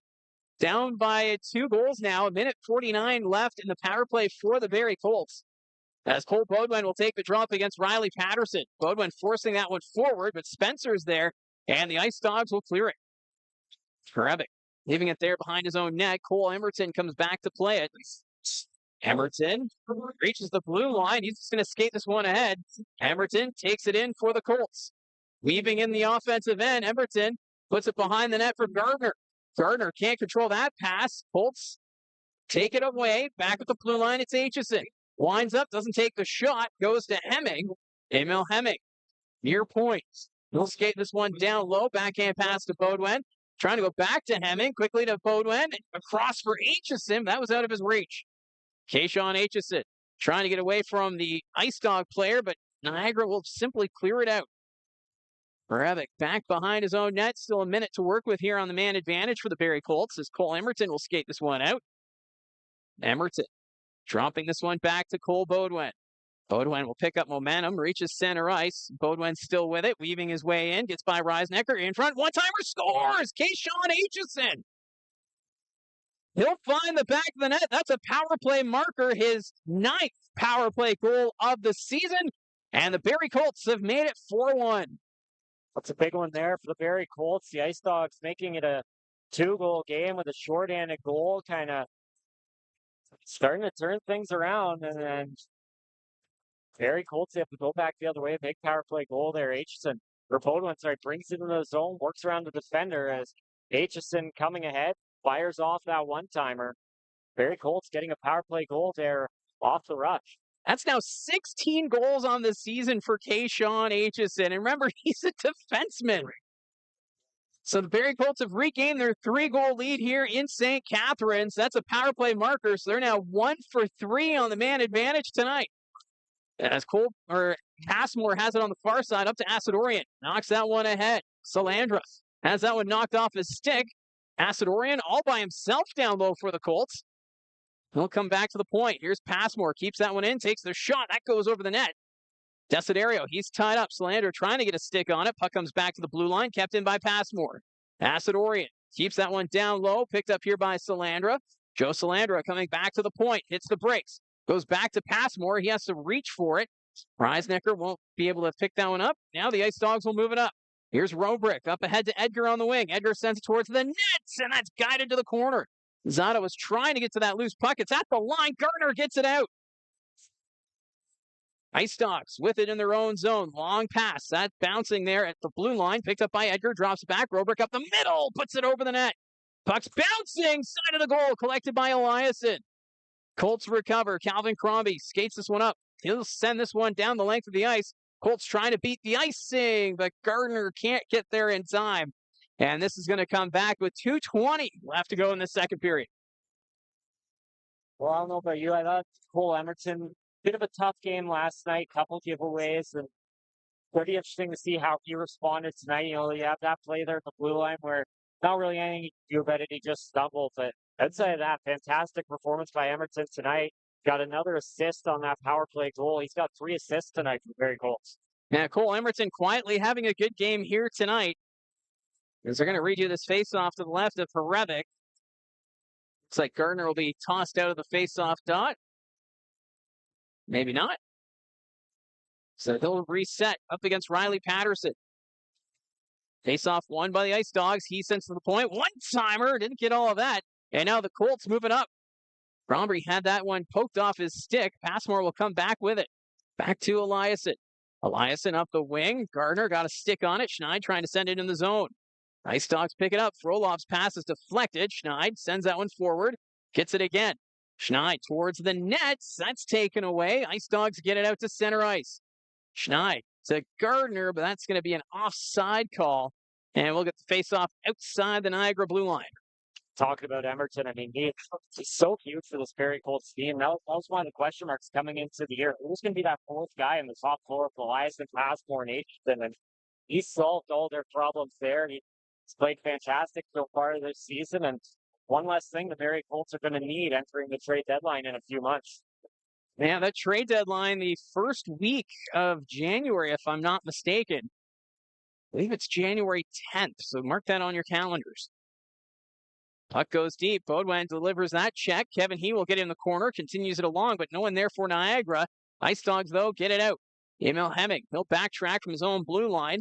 Hemming, forward there for Schneid. He'll chip that in the zone. It went off the linesman. Hanser will now dump it in. There to pick it up for the Ice Dogs. That's Sebastian Dalche. Dalche passing this one up. Ice Dogs reach center, near side Patterson. Riley Patterson along the wing, drops this one back. Following that one up was Reed. Hanser knocked off stride. Ice Dogs keep it in the offensive zone. Salandra will skate it back. Puts it off the end boards. Far side there is Armstrong. Ethan Armstrong across, finds Hanser. Justin Hanser through the neutral zone as we're in the final minute of the second period. Hanser loses the handle. Puck rolls to the corner. Desiderio takes the hit. Puck still loose. Colts with it. There's the backhand. Stopped by Ermolenko. Puck's loose again, but Colts can't get to it. Ice Dogs clear it. That's center. Hanser sends that one forward. Salandra will dump it in. Ermolenko behind his own net. There's going to be a tripping penalty now against Nicholas Desiderio, and then Newton with a big hit. Delayed call as Yarmolenko heads off for the extra attacker. 28 seconds left in the period. IceDogs moving this one up near side. Right, Smith got a skate on it, but Aitchison's going to touch it. So we'll get the whistle here. It's going to be a trip against Desiderio. So the Niagara IceDogs going back on the power play here late. A big power play here for Niagara to try and get the game going. Puck goes down behind the net. Yarmolenko just decides to leave it there, and Desiderio comes over, trips him, and then when Yarmolenko was trying to go off to the bench, him and Desiderio collided at about the neutral spot. I was marking the power play. I didn't know what you were reacting to. No, I was getting upset about they took the replay off the So you could screen. see. I was trying to explain what was happening, and then when the trip was coming, they go to a crowd shot. I was just seeing your reaction. I'm like, what did I miss? No, the Desiderio thing was when Yarmolenko was going off to the bench. Okay, I see. No, I was just getting mad at the video board again. It's going to be okay. I know it's been a long road trip. I want to go home. We'll go home tonight. We got the faceoff coming to the right of Ben Hrebic. 18.3 seconds remaining in this second period. Oh, no, they corrected the clock. 19 and a half seconds left. Faceoff won by Niagara. Puck's at the blue line. Robrick shot stop. Hrebic rebound. The IceDogs can't find it. Center of the net, and they put it behind the goal. Eliasson delivers the hit there as Colt Beaudoin's just going to send it down the length of the ice. Yarmolenko decides to stay in his net as the puck's in the corner. Crombie after it. Robrick will play it. That's going to get to the line and out, and that will do it for the second period. A spirited matchup with the physicality and the emotions, but it's the Barrie Colts who right now find themselves up by a score of 4-1. And this game has had its ebbs and flows, and it's the Colts dominating for the most part in that second period outside of that shorthanded goal from Kevin Heath. Yeah, it was a really strong period for the Barrie Colts, and I think they were pretty successful in maybe getting under the IceDogs' skin. They knew this was a team on the ropes, and especially when you get them down 2-0, you know they're going to be playing some really desperate hockey. And the Colts, they respond. A couple big goals. Kayshawn Aitchison and William Schneid. Schneid takes that huge hit from Zada. How does he respond? He comes right back out on the ice and goes top shelf on Charlie Robertson and gets him pulled from this game. There's still 20 minutes to go. Colts are going to have to put in a pretty big effort here in the third period, and it starts with killing off another IceDogs power play. Just a note, when they changed the clock there, they didn't change the power play. It's still red 1:59, so don't know if maybe that got fixed or if the IceDogs are only going to get a minute 59 on the power play here. But if you remember back to the last time these two teams played, the Niagara IceDogs took a 4-1 lead into the third period. They got an early one, made it 5-1, and then the Colts, with a huge period, came back, tied the game at 5, and then eventually won the game in a shootout. So the Colts not wanting history to repeat itself, and the IceDogs, they'd love for it to go their way here tonight. Yeah, and it's a big moment there with William Schneid when he took that hit from Ethan Zada. Bodie Stewart stepped up in response for his teammates, and he was handed that misconduct and the instigator. So Bodie Stewart, he's been off, and you got to give credit to Stewart though, standing up for your teammate, because at the time that hit pretty high there on William Schneid. He looked like he may have been dazed or whatever, but Stewart standing up for his teammate, which is a great sign there. It's just how this team has come together. Yeah, obviously sometimes injuries look worse before or right when they happen than they actually are. And when William Schneid got hit there, he looked very dazed. He was down on the ground for a minute. I think we were worried that we probably weren't going to see him again in this game, but it didn't take long for him to get back out there, and he responds with a goal. And that could have been a big turning point in this game. I mean, Schneid goes down. Bodie Stewart gets taken out of the game with that misconduct. I mean, they're not two of the more known superstar players in the Barrie Colts, but that's two parts of your top six. Yeah, and it was a big turning point for the hockey game at that point, because it really amplified the physicality. Kayshawn Aitchison throwing the big hits, threw that hit on Noah Reed, and then Reed responding with the penalty being taken on Emil Hemming. So a lot of back and forth with the physicality, but it's the 3-goal advantage right now for the Barrie Colts at the second intermission. And with this game, there's so many different storylines. It's the second meeting of the season between Barrie and Niagara, and you have the former players on either side. You got Alex Asadorian playing against his former team for the Barrie Colts, and then Grayson Tiller and Riley Patterson playing their former team here tonight. And last time we were here, we spoke with Grayson Tiller, but today you had a chance to catch up with Riley Patterson, who right now one of the top scorers on this Ice Dogs team, which is not really a much of a surprise. Yeah, he's been really strong this season, on pace for 35 goals and 68 points, which would both be career highs for Riley Patterson, a guy that it's kind of similar to Brad Gardner last year, where he kind of got moved down the lineup a bit after some of the big names like Dallin Wakely and Anthony Romani and Owen Van Steensel were added. So don't know if maybe there was a bit of frustration there of playing time or positional wise. I think he wanted to play center a bit more than he got to, but here with Niagara, he's currently playing center on the line with Kevin He and Noah Reed. And yeah, like you mentioned, sat down with Riley Patterson, had a bit of an audience, couple of the Niagara media people. They got a ton of media people here. The girl in charge of media, she gets like 6 interns here. Something like that, yeah. Crazy to see. And I had about 4 or 5 people. You had all the spectators. Yeah, they were watching the interview and getting to watch. It was a pretty fun interview with Riley Patterson. Yeah, so we'll go to that conversation that Josh had with Riley Patterson, the former Barrie Colt, now playing with the Niagara IceDogs. Joined by Ice Dogs forward and former Barrie Colts forward Riley Patterson. Riley, it's the second time you've gotten to play your former team. How does that feel? Yeah, it's exciting. It's always cool to go against the guys that you went to battle with for my last 2 years, and it's always fun to battle them for a change. Now, what's it like? You've gone quickly from being a Barrie Colt to being a rival of that team and trying to compete against them for the Central Division. Yeah, it's cool. They're a great team over there. They're well coached, and but I also think we have a great team, and we're well coached too. So it's gonna be a fun battle. Now, you just recently signed your entry-level contract with the Vancouver Canucks. How was that? Yeah, it's unreal. It's something I've dreamed of and worked towards. So it's really cool to get that done, and I'll just continue to get better every day. Now, playing against the Barrie Colts, is there anyone in particular on the team you look forward to playing against that you used to play with? I think just everyone. They're all unreal competitors and all great people, and it's super fun. They're super competitive and a hard team to play against, so it's really fun. Now, this is the next time you guys play will be the first time you're back at the Sadlin Arena. Is that something you're looking forward to? Is there any nerves about that? I wouldn't say nerves yet, but it's something you definitely think about. It's going to be cool to go back to the arena that I've called home for the last 2 years, and see some familiar faces. But we'll kind of focus on that when it comes. Was it nice having Grayson Tiller here, a guy you already played with when you got traded? Yeah, it was great. Tills is a great guy, and he helped me out when I got here. So having him here has helped a lot. Now, coming into tonight, you guys are coming off a loss to Brantford. What do you got to do to turn things around? Yeah, I think we got to show a bit more effort from the start, from kind of when the puck drops. We got to get going, and we got to keep it for a full 60. Well, Riley, thanks for doing this. Best of luck tonight. Thank you, appreciate it. All right, thanks, Patty.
So it is the second intermission between the Barrie Colts and the Niagara IceDogs. We're going to apologize in advance if we can't hear each other because they've got a KISS tribute band performing here at the Meridian Centre. It's the rock and roll night. That's why the IceDogs wearing those purple jerseys here tonight. It's been hard to read from the broadcast perspective, but on the ice, purple looks fantastic. I wish a team in the OHL wore purple. But we're making good with what we got here tonight. And just a reminder, the chat is live. And if you have anything you want to add about the game itself or you want to talk about something around the Ontario Hockey League, You can put your comments there down below, and we'll read that chat so you can be a part of the broadcast. But there are a few other games taking place around the Ontario Hockey League, so we'll take a look at the out-of-town scoreboard. Well, we mentioned earlier, the Flint Firebirds with a 4-3 victory over the Guelph Storm this afternoon. Erie taking on Sarnia. That was a 2-1 lead for the Erie Otters after 2 periods. Owen Sound taking on Ottawa. That game's into the 3rd period. It's Owen Sound up 2-1. Cole Zarowski with the goal to give the attack the lead coming off a hat trick last night in a wild 10-7 game against Guelph. That was 5-4 in the 3rd period alone. Well, the social media battle between Guelph and Owen Sound last night, if you haven't seen that, you have to check that out. They're making shots at each other about malls and stuff. Well, credit to the Guelph Storm for really buying into all the people bad about the Memorial Cup being hosted in a mall. When they posted the lineup yesterday, the caption was "Ball Rats Assemble," which is hilarious. Peterborough up 5-2 on Kingston. That game heading into the 3rd period. Saginaw Spirit up 1-0 on the Windsor Spitfire. Saginaw already has a win or 2 against Windsor this year, so they're hoping they can play with them. The London Knights, they got 2 goals basically right after we told you they were losing, and then added another one in the 3rd period to go up 3-1 on the Sioux. Yeah, so that's the out-of-town scoreboard. And it's the Saginaw Spirit. They just keep playing the Windsor Spitfires hard. And that's the thing. You got to play the games. You can't just hand it to the Windsor Spitfires. They're going to be the top team in the West Division because you got teams like Saginaw and the Sioux. They've got something to say, and right now we're seeing that with the 1-0 score. So we do have the chat. It is open right now. I'm seeing that Tammy joined us late, which is fine. We appreciate you tuning in, and we hope that your boyfriend is doing fine in the hospital. So, our well wishes to you in regards to that situation. And then we've got Coffee Household, remembering the game the last time we were in Niagara. They were down 5-1 in that 3rd period. They came back. I know you touched on that. Will the roles reverse here tonight? I'm sure for the Niagara IceDogs, they would like to see that happen. And I'm not reading Tammy's last comment because we got into trouble last night when we were reading a couple of those chat conversations. But, Coffee Household there bringing up a good point. The comebacks have been pretty significant here in Niagara. And actually, before the game, we had a great chat with Ted Lehman, the broadcast play-by-play for the radio side on Niagara. He was talking about how 12 years ago today was the epic comeback for the Niagara IceDogs against the Sudbury Wolves. Marty Williamson was the head coach at the time. And, of course, Marty would then come back to the Barrie Colts a few years later. But that was a game between Niagara and Sudbury. And after we had the conversation, I was like, wait a minute. I was at that game because I was doing color commentary on the road for the Sudbury Wolves at the time. And, explain a bit about how that game went. Yeah, it was quite the entertaining game. I think he said it's known as the comeback around. That's what he says they call it around there. So the game started in the 1st period. The Niagara IceDogs opened the scoring in the final minute of the 1st period, made it 1-0. Things were looking good. And then Sudbury laid it on in the 2nd period. Some big goals. Former NHLer Dominic Gavroon getting the 2nd one there. They made it 4-1 after 2 periods, despite the shots on goal only being 23-22 in favor of Sudbury. And that was a middle-of-the-week game between the 5th and 6th place teams in the Eastern Conference. So we're probably already a few empty seats in the crowd. And a lot of fans were heading for the exits after that. And it only got worse when 4 minutes into the period, Nathan Call made it 5-1 for the Sudbury Wolves. That's a name I haven't heard in a long time. Things are looking great for the Sudbury Wolves. And then Niagara gets a 5-on-3 power play opportunity. Did things turn around then? No. The Wolves kill off that 5-on-3 power play. Yeah.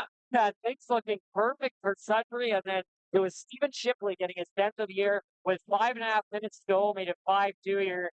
Probably some jokes in the context. Oh, the comeback. Hey, look, here comes the comeback. Yeah. And it was Michael Barrett with his 11th of the season with just above 4 minutes still, made it 5-3. The Wolves at the time, they decided to call the timeout then, try and regroup. Marty Williamson pulls the goaltender with 28 seconds to go. Dougie Hamilton makes it a 1-goal game, 5-4, 28 seconds to go. Marty Williamson takes a risk. He leaves the goaltender on the bench, doesn't even have to come out. IceDogs win the draw. They get it deep. 7 seconds to go. Ryan Strom has the puck. The defenders paying a bit too much attention to him. No one saw Brett Ritchie coming up the wing. Strome with a no-look pass to Ritchie, who scores. It's his 21st league, already 21 goals in the month of November. Ritchie, a fantastic player for the Ice Dogs, ties the game with 7 seconds left. Overtime solved nothing, despite the Ice Dogs out shooting Sudbury 7-1 in the overtime, and it took till the shootout, but Niagara somehow coming away with a victory in that one. So the bottom line is don't leave your seats no matter the score, or stay tuned to the broadcast. You just never know what's going to happen. And I remember that game not as clearly as Ted does, but I remember that the Sudbury Wolves dominated that hockey game. And that season, the Wolves trying to buy in and go on this push. And it was the last year at the Jack Gatecliff Arena here in St. Catharines. So it was a smaller Junior B facility, and that place can get loud. And even though half the audience left the game, that place was buzzing. So it's 12 years since that epic comeback over the Sudbury Wolves. Well, it's funny you mentioned about not remembering as much as Ted. The way Ted described it, like I thought it happened yesterday. Right? Like he remembered everything that happened, all the details. Like that's how I got such a good description of the game for everyone. Like, I was 5 years old at the time. I don't remember that game. When he came over to tell us that, I'm like, oh, okay, yeah, against Sudbury. Okay, yeah, okay. And then I'm like, after he left, I'm like, wait, I was there. How does he remember all those details? But anyways, so we'll see. You can't count out the Niagara IceDogs yet. So if you're the Barrie Colts, you don't want to fall victim to another epic Niagara IceDogs comeback here. This team has so much firepower up front, very similar to that Niagara IceDogs team from 12 years ago. So this game not over yet, and I'm sure for Marty Williamson, now the GM of the Barrie Colts, I'm sure he would have some words with Dylan Smoskowitz right now to just be like, hey, we don't want to see an epic comeback like the Niagara IceDogs did against Sudbury 12 years ago. Yeah, no doubt. I mean, that's a tough loss to recover from, and the Barrie Colts, they kind of did it earlier this year to the Niagara IceDogs. It was basically the same game, a 5-1 game in the third period, and Colts were able to come back on Niagara. I think the most important part of that game was Jonah McCormick getting that first goal in the third period for Barrie Colts. I mean, having your fourth line kind of get the scoring started and get things rolling for Barrie was probably huge in that period. Yeah, and you also had some great goaltending from Ben Horevic in that third period. Alex Asadorian scoring his first as a member of the Barrie Colts against his former team, the Niagara IceDogs. There was a lot of emotion in that hockey game. William Schneid scored in the overtime period, but that was disallowed because it was offside. Great memory there from Coffee Household talking about that game that happened back, it was early October now. Yep. And now we're approaching the end of November. So, that's the rivalry between Niagara and Barrie. It runs deep. That just adds to the chapters that have gone on between these two teams. And I see Coffee Household saying his first hockey game was actually between the IceDogs and the Colts, the last game of the season before the playoffs. And it's kind of we're kind of mirroring that this year, too. So the last game this season on home ice in Barrie will be against Niagara. What are the chances that these two teams meet in the playoffs again? This rivalry is already huge, but if these two teams meet again in the postseason, it'll just go to another level. Well, guess what the current playoff matchup would be for the Barrie Colts? Is it Niagara? It's Niagara in the 2-7 again. And, just like last season. Just like last season. And I think that game, that last game that Coffee mentions was pretty important for Barrie Colts playoff run. I mean, the effort from really the trade deadline on, Barrie Colts, they struggled a bit. They were reeling and they had some tough times against some teams they should have beaten. And that final week of the regular season, it was a Thursday against Poland Sound and then a Saturday against the IceDogs. And that Thursday game, they really struggled. The Colts losing that game, I think it was like 4-0. And then they come back the next game against Niagara. Both teams resting a couple players. And the Colts, they laid a beating that night. Matthew Humphreys, goaltender that was traded by the IceDogs earlier this year, he was 0-10-1 coming into the game. And we're like, this could get a bit ugly. And then he had like an amazing first period. Even stopping a ton of huge saves. It's like, how has this guy not got a win yet? And then the rails kind of fell off of the IceDogs after that. And I think we kind of worried like about Niagara, like have they really fallen off this badly? But they were a bit competitive in that playoff series. I give them credit. There were some bad moments, but I think they stuck in it a bit in a few of those games. Now I'm going to put you to the test because you remembered quite a bit from that last game against the Niagara IceDogs. What was the final score of that game? 8-2? 8-1. Ooh. Yeah, because I'm just looking at my notes here because I have it here in my book. But yeah, that was an 8-1 score, and that really set the pace going into the playoffs when we knew it was going to be Niagara Barrie. I remember that game because Jonah McCormick made his OHL debut in that game, and he actually ended up getting an assist. I actually got to interview him in the second intermission. It was pretty cool to interview someone making their OHL debut, a guy we really hadn't heard much about, and then he came out. He impressed all three of BU and totally. team. He was amazing, and you know the one thing I noticed is he wasn't afraid from the first moment he hit the ice. Early in that game, he saw Ryan Robert. He lined him up and he laid him out. Oh, he was not afraid whatsoever. And what stands out too is McCormick and Beaudoin apparently are the biggest fitness players on this team. So there's your little tidbit as we go into the third period. It's a 4-1 score in favor of the Barrie Colts. The third period now underway as the IceDogs take it through center. They're stopped there at the line. Robrick was stopped. Patterson gets it across, and that shot deflected out of play as Ryerson Edgar fired that one, but the Colts defenseman get in the way. Well, Niagara on the power play here, starting the period after that Nicholas Desiderio trip. Big opportunity here to get things started, make it a 2-goal game here once again. Thought maybe that Kevin Eagle was going to shift the momentum in this game, but Kayshawn Aitchison was able to quickly silence things with that power play goal late in the second period. They'll do this face-off over again. 1:20 left in the power play for Niagara. Face-off to the right of Harevic. Zada taking the draw here against Cole Beaudoin. Scramble draw. Colts will find it. Emil Hemming gets it out for the Colts. He'll skate this through center. Takes the hit from Yee. And they'll go back behind the Niagara net. Robrick will leave it there for Patterson. Patterson up to Robrick. He'll skate this one ahead. Reaches center. Drops it back to Zada. He can't control that cleanly. He's able to recover and sends it deep. Around the boards, Harevic trying to slow it down. Kevin Heath from the corner, he'll send it around.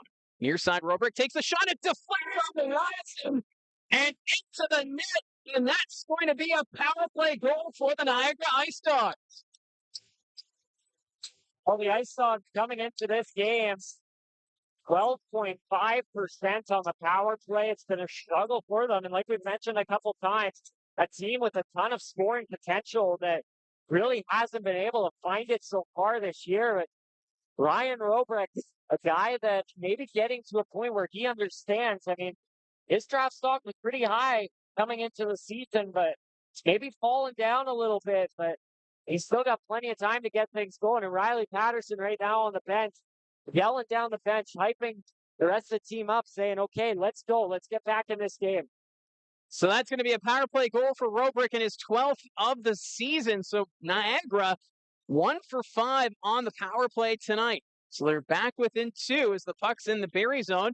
Passmore reaches center. He's going to dump it in.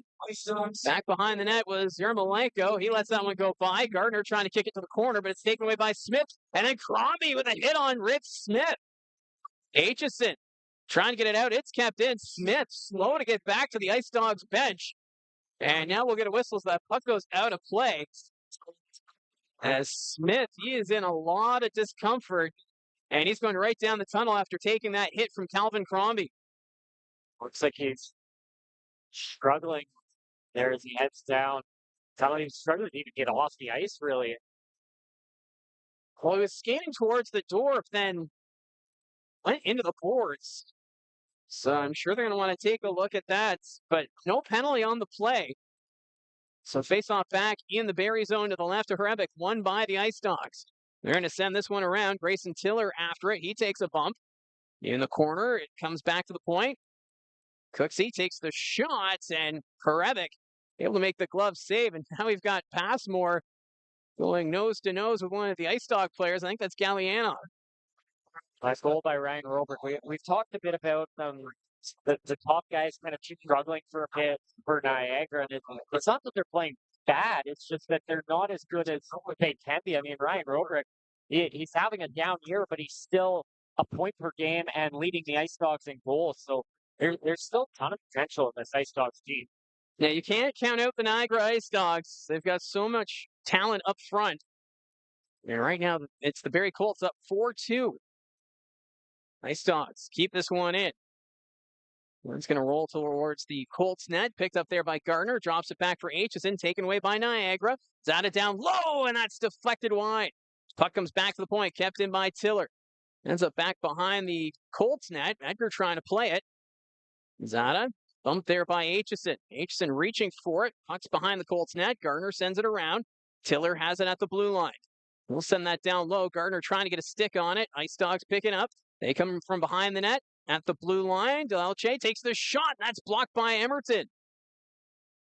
Passmore sends that one ahead. Colts are going to make a change as Grayson Tiller has it inside the line. Quickly ahead to Zada on the wing. Winds up his shot. And that one goes out of play. That may have made contact with the crossbar as Ethan Zada just teed that one off.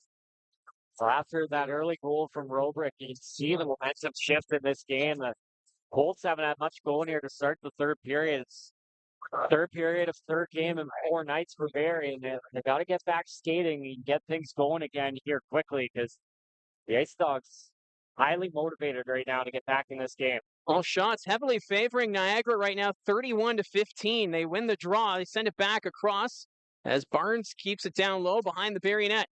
Colts trying to get this one out. Joel Salandra will find it, takes the hit, gets it out to center. Spencer fans on it. Desiderio up to Asadorian. Here's Alex Asadorian. Backhand! Stopped by Yermolenko as that one ends up on his lap. But good job, Desiderio there, finding Alex Asadorian on the rush. Another good opportunity there for Asadorian, who I think's had a solid game tonight. And Colts wanting to ramp up that pressure. It's kind of similar to after Niagara's first goal. They want to get another goal right again and silence them and not let them back in this one. So face off to the left of Yermolenko. They scramble draw. Asadorian, quick shot. And Yermolenko able to get the glove on that as Alex Asadorian trying to catch the IceDogs goaltender off guard. Yermolenko's biggest X factor to the Ice Dogs coming into this season. Second round import draft pick by Niagara in last year's OHL import draft. He comes over, and Owen Flores, an overage goaltender last year, he moves on, and you have a question mark in net. They decide to keep Charlie Robertson around, and those two have been a pretty decent pairing. Armstrong fans on the pass attempt. Now the IceDogs will get it out to center ice. Patterson loses it. Colts recover. Salandra inside his own blue line. He'll reach center ice. Joe Salandra, he's knocked down. That's going to be a penalty now against the IceDogs. Puck's in the Niagara zone. Salandra after it. Salandra passes it blindly, but that's going to be touched, and now we'll get the penalty call here, as I believe it's going to be a trip, and it's going against Kevin Key. Looks like Salandra or Reisnick tried to lay a hit on Salandra, and similar to Edgar earlier in the game, missed it. He ended up down on the ground, and that kind of resulted in Salandra just standing over top of him, looking down on him, and that brought a couple IceDogs over. Not a fan of that, but nonetheless, the Barrie Colts with another power play. They scored on their last one, trying to make it 2 for 4 here tonight and add to their lead once again. And this Barrie Colts power play brought to you by Frontline Hockey Apparel. You can find them at frontlinehockeyapparel.com. As we'll get this face-off to the right of Yermolenko. Now, Niagara has scored a shorthanded goal tonight, but that was Kevin He. And right now, he is in the penalty box. Aitchison back to the point to Emerton. His pass taken away by Smith. And the IceDogs will skate it up shorthanded. Bryce Smith trying to get the shot to go, but Aitchison caught up to him. Colts will take it back behind their own net. Cole Emerton skates this one forward. They'll drop this one back to Cole Beaudoin. Hemming, rather. He'll skate this one in for the Colts. Hemming has it go off Delauche, and the IceDogs will get it out. Power play now down to a minute 27. Rebick's going to leave it there for Emerton behind his own net. Cole Emerton from his own blue line goes over to Gardner, back to Beaudoin. Beaudoin skates it through the neutral zone up to Hemming. Hemming enters the zone. That's deflected off the skate of Tiller and back out to center. Emerton from his own blue line.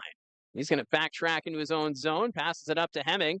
Emil Hemming from his own blue line. He's going to skate this one up. Hemming flips this one into the Niagara zone, gets it into the corner. Hemming tied up. Beaudoin trying to continue it along the boards. Aitchison down low for the Colts. Back behind the net is Beaudoin. He takes a hit. He's knocked off the puck. Patterson back behind his own net. He's going to skate this one out now for Niagara. Riley Patterson skates it in shorthanded. Patterson across, trying to tuck it around, but Horevic, an outstanding save, but he's a little slow getting up. Horevic right now on his knees. Aitchison takes the shot. That's going to go wide of the net. Newton off the bench. He takes the hit. Ice Dogs will get it out.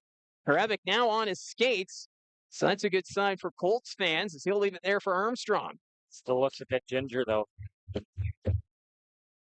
14 seconds left in the power play here for the Barrie Colts. Armstrong passing this over to Newton. Newton along the board, sends it around. Crombie on the near side. Crombie in the middle, but that's picked off by Smith. Wraith Smith reaches center. He'll hit the brakes, and that's it for the power play. So the Barrie Colts now 1 for 4 on the man advantage. Colts have it deep in their own zone. We're past the 5-minute mark of the third period. Barrie up 4-2. Crombie reaches center. He'll pass this one ahead to Newton. Newton backhand pass blocked by Frolov. Puck goes behind the Niagara net. Crombie throws the hit there on Frolov. Hanser can't keep it at the point. That puck bounced on him. Zada gets the loose puck. Here's Ethan Zada towards the net. Takes the shot. Stopped by Horevic. Puck goes to the corner.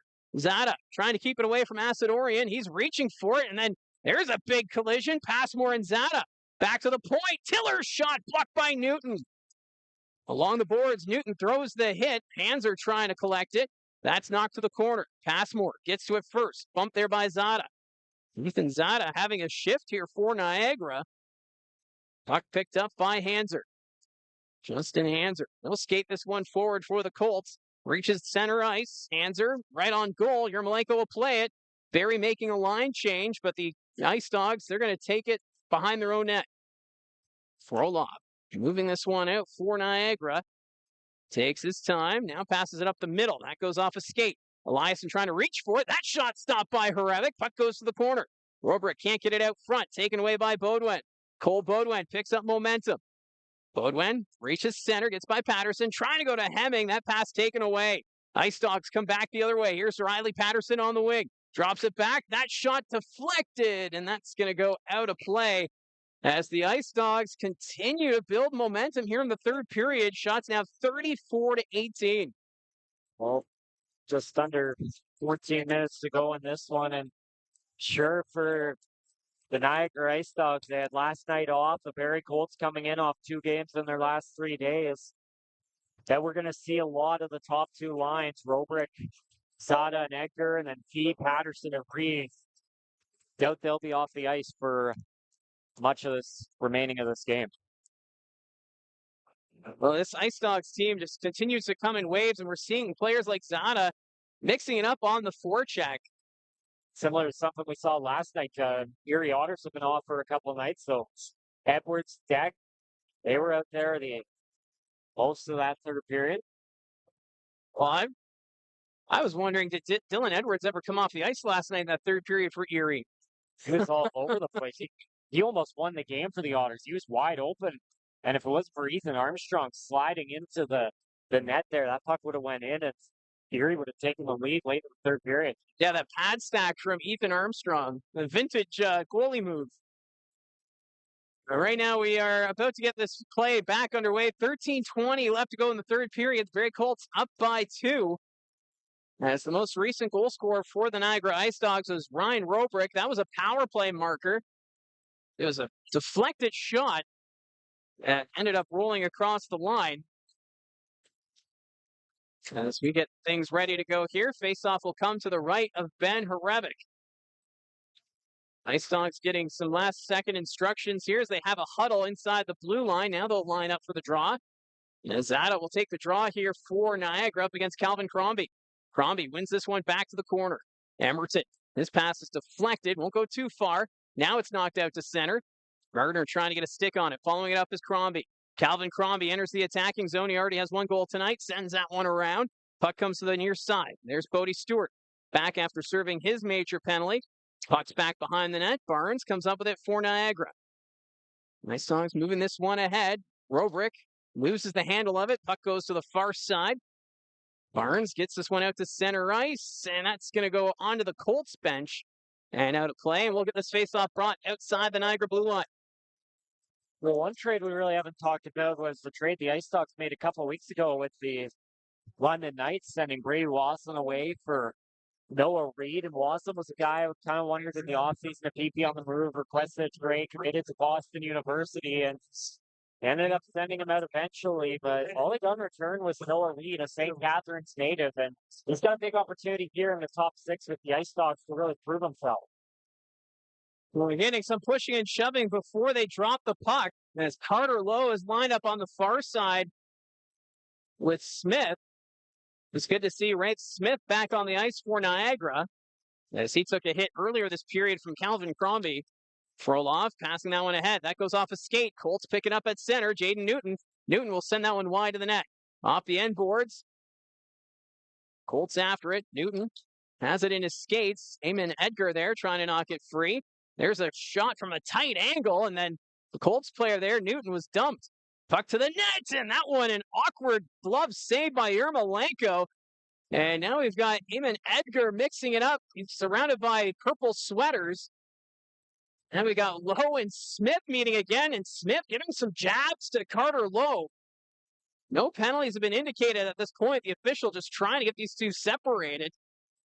As Ray Smith a little hot under the collar here tonight. Smith was really going at Carter Lowe off the faceoff and gave him a couple chops. And we're seeing Carter Lowe kind of play that aggravator role. Looks like there may be penalties coming out of this. And last night, Lowe getting physical after the whistles and kind of just taking a couple blows trying to draw penalties, and then saw it here again against Ray Smith. Well, they're sending Carter Lowe in the penalty box, and he is arguing against it. And we saw that he was taking jabs from Smith in the corner. Edgar also in the penalty box, so it looks like the Niagara IceDogs are going to be getting a power play out of this. Dylan Smoskowitz is calling over the officials, but no one is going over to talk to him right now. Patrick Sexton not happy either. There was a scrum after the whistle, and then Lowe just went to the scrum, and Smith kind of pulled him out and started sending him to the corner. Well, some confusion right now in the penalty box. The referee, Wilmets, having a conversation with Carter Lowe. I think they're staying in there, but now it's actually on the board. They actually have Carter Lowe with the extra penalty. So that's going to be a power play now for the Niagara IceDogs out of all of that. No comment. Yeah, there you go. So this is power play number 6 on the night for the Niagara IceDogs. A little confused by this one, but the puck goes to the corner. Yermolenko can't play it. Bodwin nearly tucked that one through. Would have been a shorthanded marker, and Bodwin taking on 5 IceDogs in the corner. IceDogs will now move it up. Here's Kevin He, reaches center ice. He's going to dump this one in. Around the boards it goes. Aitchison gets a stick on it. Doesn't go too far. He dropping it back to the point for Patterson. Riley Patterson back to Robrick. That pass doesn't connect, and that'll escape the zone. Robrick from his own blue line will leave it there for Patterson. Patterson stops at the blue line, looking at his options. Passing this one ahead. Still finds Zada. Zada chips it ahead for Robrick from the corner, and that shot blocked by Edgar. Robrick gets it again from the half boards. Drops it back to Patterson. Riley Patterson to Robrick. Robrick takes the shot. That goes over the net. That takes a weird bounce in the corner, nearly bounced in front of the net. IceDogs trying to find it. They put it off the side of the goal. Kevin He from the corner. Back to the line, Patterson. Robrick, near side. Sends that one down low. Edgar behind the net. Back to He. Kevin He to Patterson. One-timer. That goes over the net. Puck goes to the corner. Kayshawn Aitchison will get this one out and down the ice. Yermolenko well out of his net, trying to catch the Colts on the line change. Robrick receives the pass. Takes the hit from Eliasson. Puck's in the corner. Galliano in a battle there with Bodie Stewart. Puck goes behind the Colts net. IceDogs still with it. Robrick poking it there back to the corner. Hands are trying to cut off the IceDog. Eliasson tying up his man. Power play down to 18 seconds. Continue to battle behind the net. Colts trying to get this one out. Stewart fanned on it. Gallianov comes up with it. He'll send this one around the boards. IceDogs can't keep it in. Crombie after it. He falls, trying to play it while tumbling. Great effort there by Crombie, but now the Ice Dogs moving up. Power play comes to an end. Noah Reed trying to carry it in, hits the brakes in the corner. Back to the point, but can't connect there with Del Elche. That puck's going to come all the way back into the Niagara zone as we're approaching the midway point of this third period. Colts up by 2. Reisnecker passing that one forward. That doesn't connect with Del Elche, so Passmore gets it inside his own blue line. Passing that one forward, Colts get it in. Desiderio avoids the hit from Reisnecker, but lost the handle of it. Desiderio drops to the corner. Acidorian from the corner. His pass blocked, and now Hayden Reed will get it out for the Ice Dogs. Up to Zada. Zada on the wing. Takes the shot. Stopped by Horebic. Puck goes behind the Colts net. They're trying to dig it free. They will. Acidorian has it. Up to the line. Slandra knocks it out. Delche passing this one up to Ryerson Edgar. Edgar carries it in, but it's offside against Niagara's. Ethan Zada was pleading, wanting a penalty called against the Barrie Colts. Well, they announced the penalties from that recent scrum before the Ice Dogs power play, and all 3 players getting roughing calls. I think you probably could have just taken 2 out of that one, or if you were going to give an extra penalty, just take 1, but they decided to take 3 off. Well, the thing with Carter Lowe, he was pulled out of the scrum by Smith, and then Smith just kept giving him jabs. And Lowe was just laughing because he thought there was going to be a penalty called against Rafe Smith. So that's where the confusion comes in. But either way, the Barrie Colts, they kill off another power play for the Niagara IceDogs, who are 1 for 6 on the man advantage. Here's Hayden Reed. He's knocked off stride. Ice Dogs find it. They're going to peel back to the line. That puck picked off there by Cole Bodwin. He's going to skate it out. Up ahead to Hemming. Emil Hemming avoids the hit from Ryerson Edgar. Reed puts that one across. Ice Dogs with possession. Near side, it's Tiller. Tiller just put that up the middle, but Zada was going off for a change, and then Bodwin avoids the hit. Here's Hemming to the net. Takes the shots, and Yarmolenko the save. And then Schneid pushed into the net. Can't tell who was the one that threw that hit by Niagara, but we'll get a whistle. It's like Nathan Reed, I think. Anyway, nice play there by Emil Hemming. Cole Bodwin coming through the middle is able to avoid both the Ice Dogs players trying to hit him. The puck gets away from him, but Hemming able to knock it down from up the wing. Takes the shot, and then Reed's kind of sends Schneid into the net and then kind of looks at him and thinks, what are you doing knocking the net out? Oh, man, the mind games in between the whistles. So face off to the left of Yarmolenko. Crombie taking the draw here for the Colts. Wins it back cleanly to Emerton. His shot blocked. Kevin He was in the way. Emerton sends it to the corner. Crombie will find it here for the Colts. Calvin Crombie takes the hit. Barnes comes out from behind the net. He'll pass that one up. Ice Dogs lose it inside the blue line. That pass deflected. Spencer. He'll send this one down the ice. Will it be enough for icing? No, they're going to wave it off. Cole Emerton has to come back to play it for the Colts. Bodie Stewart's there. Stewart loses the handle of it. Ice Dogs regain possession. They send it back to the point. Barnes down low. Ice Dogs moving this around. Near side. Spencer towards the nets, but fanning on it there was Noah Reed. Rebick pokes that one to the corner. Brad Gardner is there for Barrie. Sends that back to the corner, but Spencer's there for the Ice Dogs. Ice Dogs with it. One-timer stopped by Rebick as he's able to make the glove save with 8 minutes remaining here in the third period.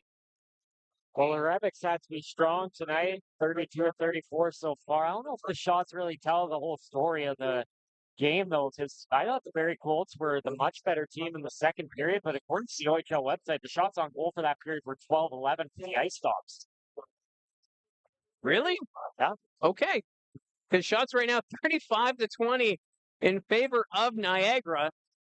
So they've had more of the shots this hockey game. And we're going to do this face-off over again to the right of Ben Horebic. So Jaden Newt being tossed out. So in steps Joe Salandra to take this against Hayden Reed. Reed will send this one back to Frolov at the point.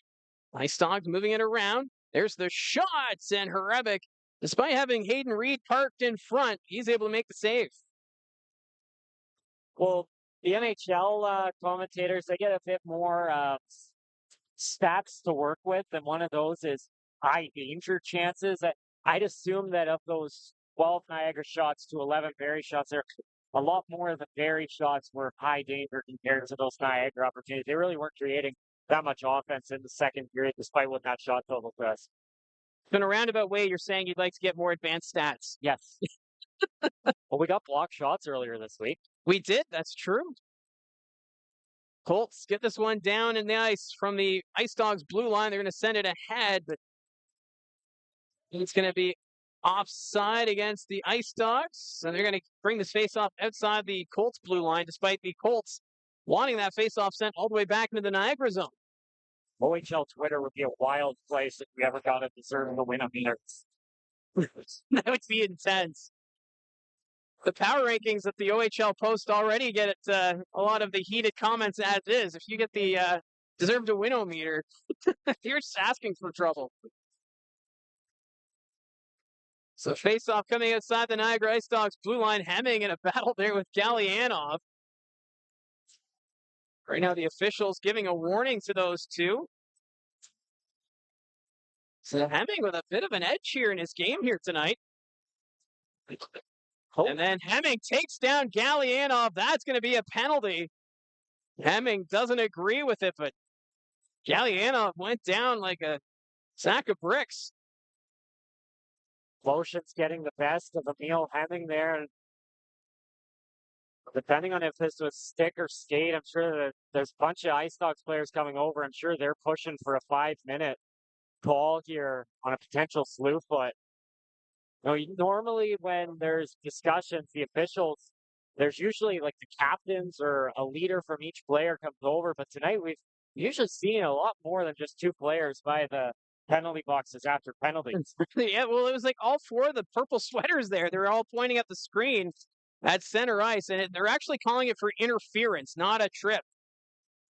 And they're showing the replay on the scoreboard again, and you can...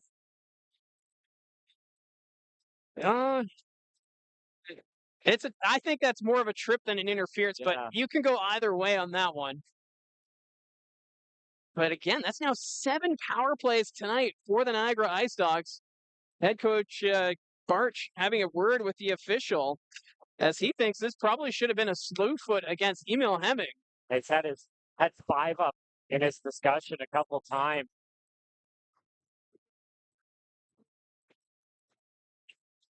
But it's been a parade to the penalty box for the Barrie Colts here tonight. Niagara already 1 for 6 on the power play. Ryan Robrick scored the power play goal earlier this period. As that puck rolls to the net, Hrebeck gives it to Crombie, and he's just going to clear it down the ice. Yarmolenko out of his net to play it. He'll leave it there in the corner as the Ice Dogs come back to regroup. He's going to leave it for Patterson. Riley Patterson will move it up. Patterson dropping it back. Collecting it for Zada. On the near side, Zada gives it up to Robrick. Trying to go back to Zada. Takes the shot. Deflected. Crombie gets it in the corner. Backhand pass. Blocked by Key. Ice Dogs keep it in. Here's Robrick.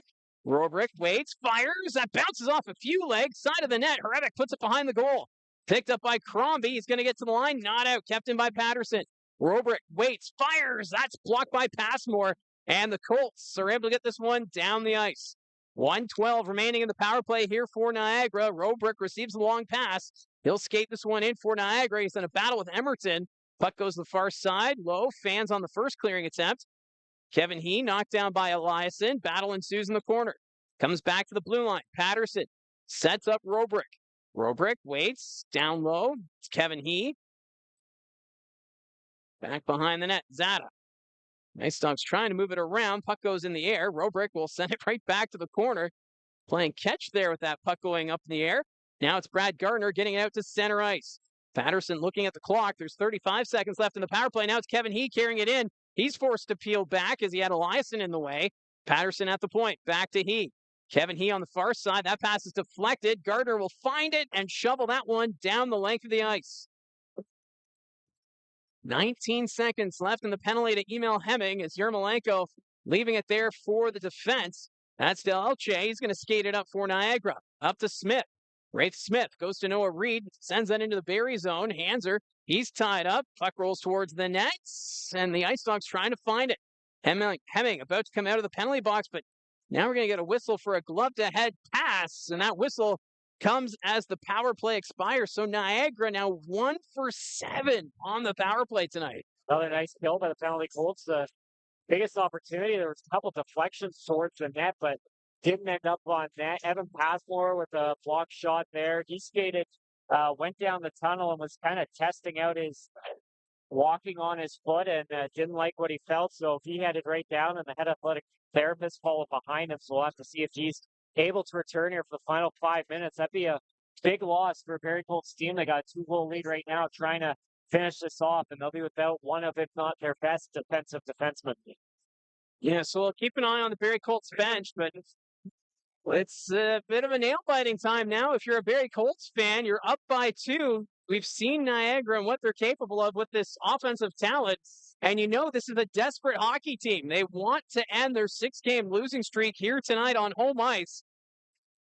But it's the Colts right now up by 2. And the big factor, too, for Niagara, they've had so many power play chances, but just not able to capitalize. Yeah, Barrie's given them an opportunity to win this game tonight, but they haven't been able to take advantage. Then a mix of not capitalizing on their power plays. They've gotten a bit too frustrated, taking some bad penalties.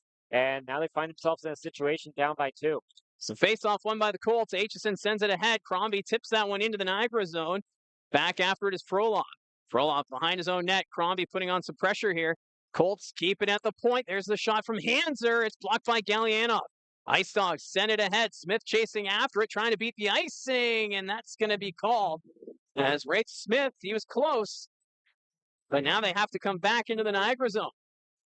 Well, big moments here for Justin Hanser, a guy that hasn't played a lot of third-pairing minutes, but with an injury, Evan Passmore is now back in the top 4 role, playing alongside Jason Aitchison for a little bit there. Now we're going to see Emerton and Aitchison out as Colts try and find a way to the finish line. Face-off won by the IceDogs as Frolof's going to take it around his own net, sends it off the glass and down the ice. That's going to be another icing call. So that means Niagara, again, not able to make a line change. So this shift getting pretty exhausted right now. Barrie Colts with an opportunity here, 5:09 to go, and the IceDogs unable to get their top players out on the ice. Right now it's a line of Reed, Gallianov, and Smith. If you can win the draw, move the puck around, and maybe kill some clog off where you don't have to face the Robrick or the Patterson line. Face-off won by the IceDogs, trying to get it out. Smith stopped there by Armstrong. Gallianov trying to dig it free. Battle along the boards. Armstrong still tying up his man as they're trying to shuffle this puck to the blue line. Now it's out.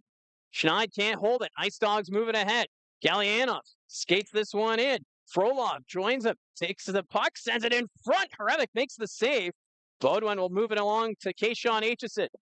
Aitchison reaches center. He's going to dump this one in. Puck goes off the end boards. After it is Schneid. Schneid can't get a stick on it. Reisnecker collects it now for Niagara. He takes a bump. Puck taken away by the Colts. Schneid in the slot. His shot stopped by Ermolenko. Puck bouncing. Cole Baudouin trying to get a stick on it. Hemming has it behind the Niagara net. Doesn't take the shot. Goes back to the line. Emerton up ahead to Hemming. Hemming, he stops. Emerton keeps it down low. Puck's going to go to the far corner. Frolov after it now for Niagara as the Colts make a line change. These Dogs will make a change as well. Approaching 4 minutes left on the clock. We'll keep an eye on Yermolenko to see when he'll go off for the extra attacker. Actually, speak of it, and there he goes. So with 4 minutes remaining, Niagara pulling the goaltender. Delche passing it up to Kevin Heat. He will reach center ice, carries this one in. He's still with it, sends to the line. Delche can't keep it in. He wasn't ready for that pass from Kevin Heat. Delche skates it all the way back behind his own net as the IceDogs regroup. Now 3.5 minutes remaining. Delche passing that one over. Patterson reaches center. He'll dump it in. Harevich behind the net. Puck bounced on him. Aitchison sends it down ice. Empty cage. And that goes wide. And that's going to be an icing. No, they wave it off. So Delche back to play it here for Niagara. Up to Robrick. Robrick will send this one in. Harevich trying to stop it behind the net. Along the boards. It's in the corner. Edgar had it there for a moment. Colts back to the line. That's going to escape the zone. Delche backtracking. Under 3 minutes now left. Patterson dropping this one back. Delche is going to go back behind his own net. Both teams make changes. Delche is going to skate this one ahead. On the wing, Robrick. That pass is deflected by Crombie, and Aitchison will collect it. Trying to go up the middle, blocked by Robrick. And now we're going to get a whistle here. I think it's too many men on the ice for the Ice Dogs. Oh.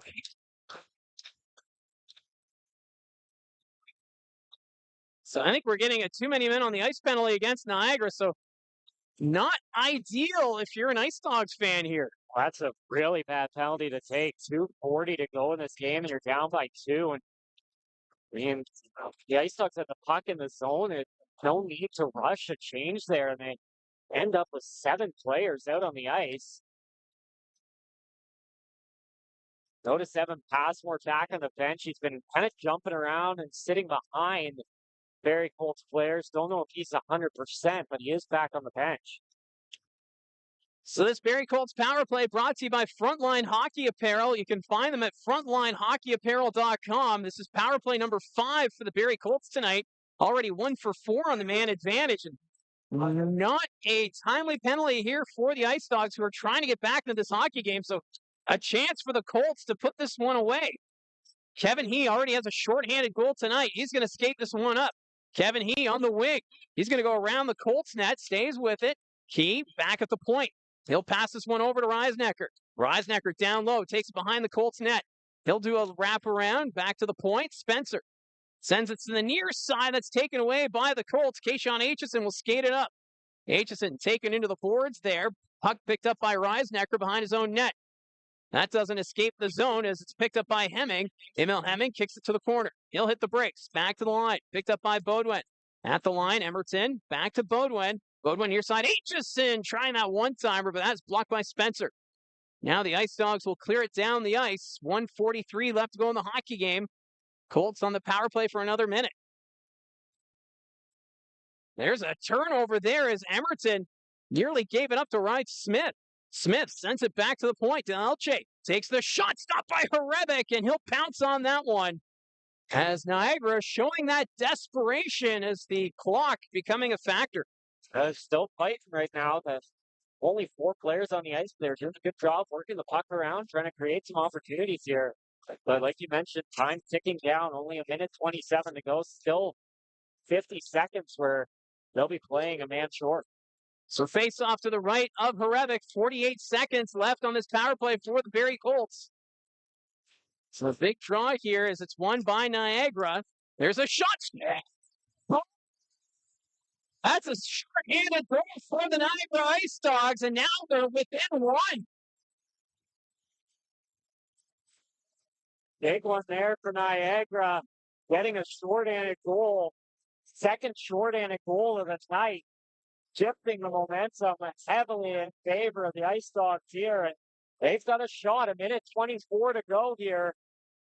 Still the next 44 seconds, they're going to find themselves short-handed. Chris Barch had no intentions of pulling his netminder with a 2-goal game in a short-handed moment. We'll see if the 1-goal game changes that at all, or if he's going to wait the next 44 seconds out before pulling his goaltender. Wright Smith has been having an outstanding game here tonight for the IceDogs. He has been all over this game, and that's just his 3rd of the season. That's one of his biggest goals of his career as he gets the IceDogs within 1. So the Barrie Colts, they're still on the power play for 25 seconds. 1 minute now remaining in this hockey game. Yarmolenko still in his nets as the Colts send this one down the ice. Won't be an icing call as Tiller takes it out from behind his own net. Tiller reaches center. Now Yarmolenko thought about going to the bench, but it was stopped there at center. IceDogs with possession. Now Yarmolenko's going off for the extra attacker. That puck sent deep. Aitchison there to pick it up for the Colts. They'll send that one around. Schneid along the boards takes the hit from Robrick. 33 seconds left. IceDogs with possession behind the Colts net. Passes it back, and that shot wide. Puck's in the corner. Kevin He knocks it down. Slandra can't get a stick on it. Here's Ryerson Edgar. Edgar from the corner. His pass deflected. Empty net. Schneid trying to go, but it was blocked by Robrick. 16 seconds left. IceDogs within their own zone. Del Elche up the wing. Robrick chips that one forward. Patterson to the net. Blocked by Hanser. Justin Hanser has it in the corner. 6 seconds left. Can't get out. In front, all alone.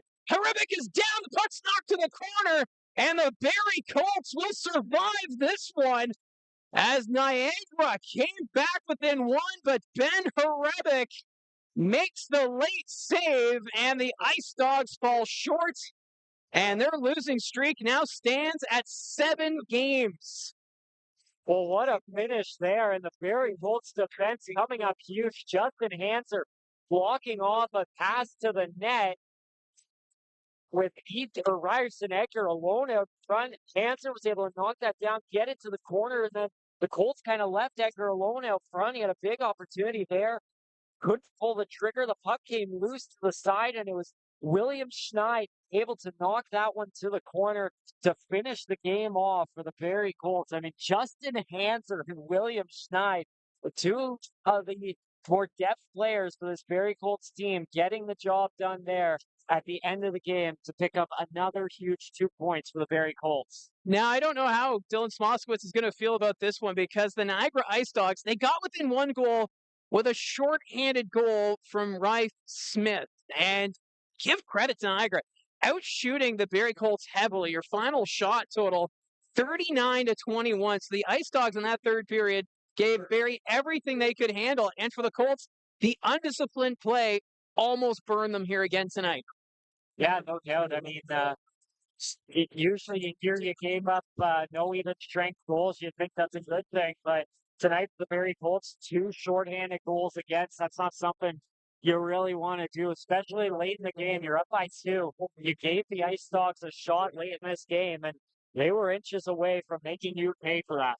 Yeah, and that's a dangerous game that we've seen the Barrie Colts play, one of the most penalized teams in the Ontario Hockey League. And for Niagara, we mentioned it throughout the broadcast, this power play unit has so many weapons up front, and you're just allowing them to stay in this hockey game. And there was points where Barrie, they were in full control, and they were able to take advantage of the turnovers by the Niagara IceDogs.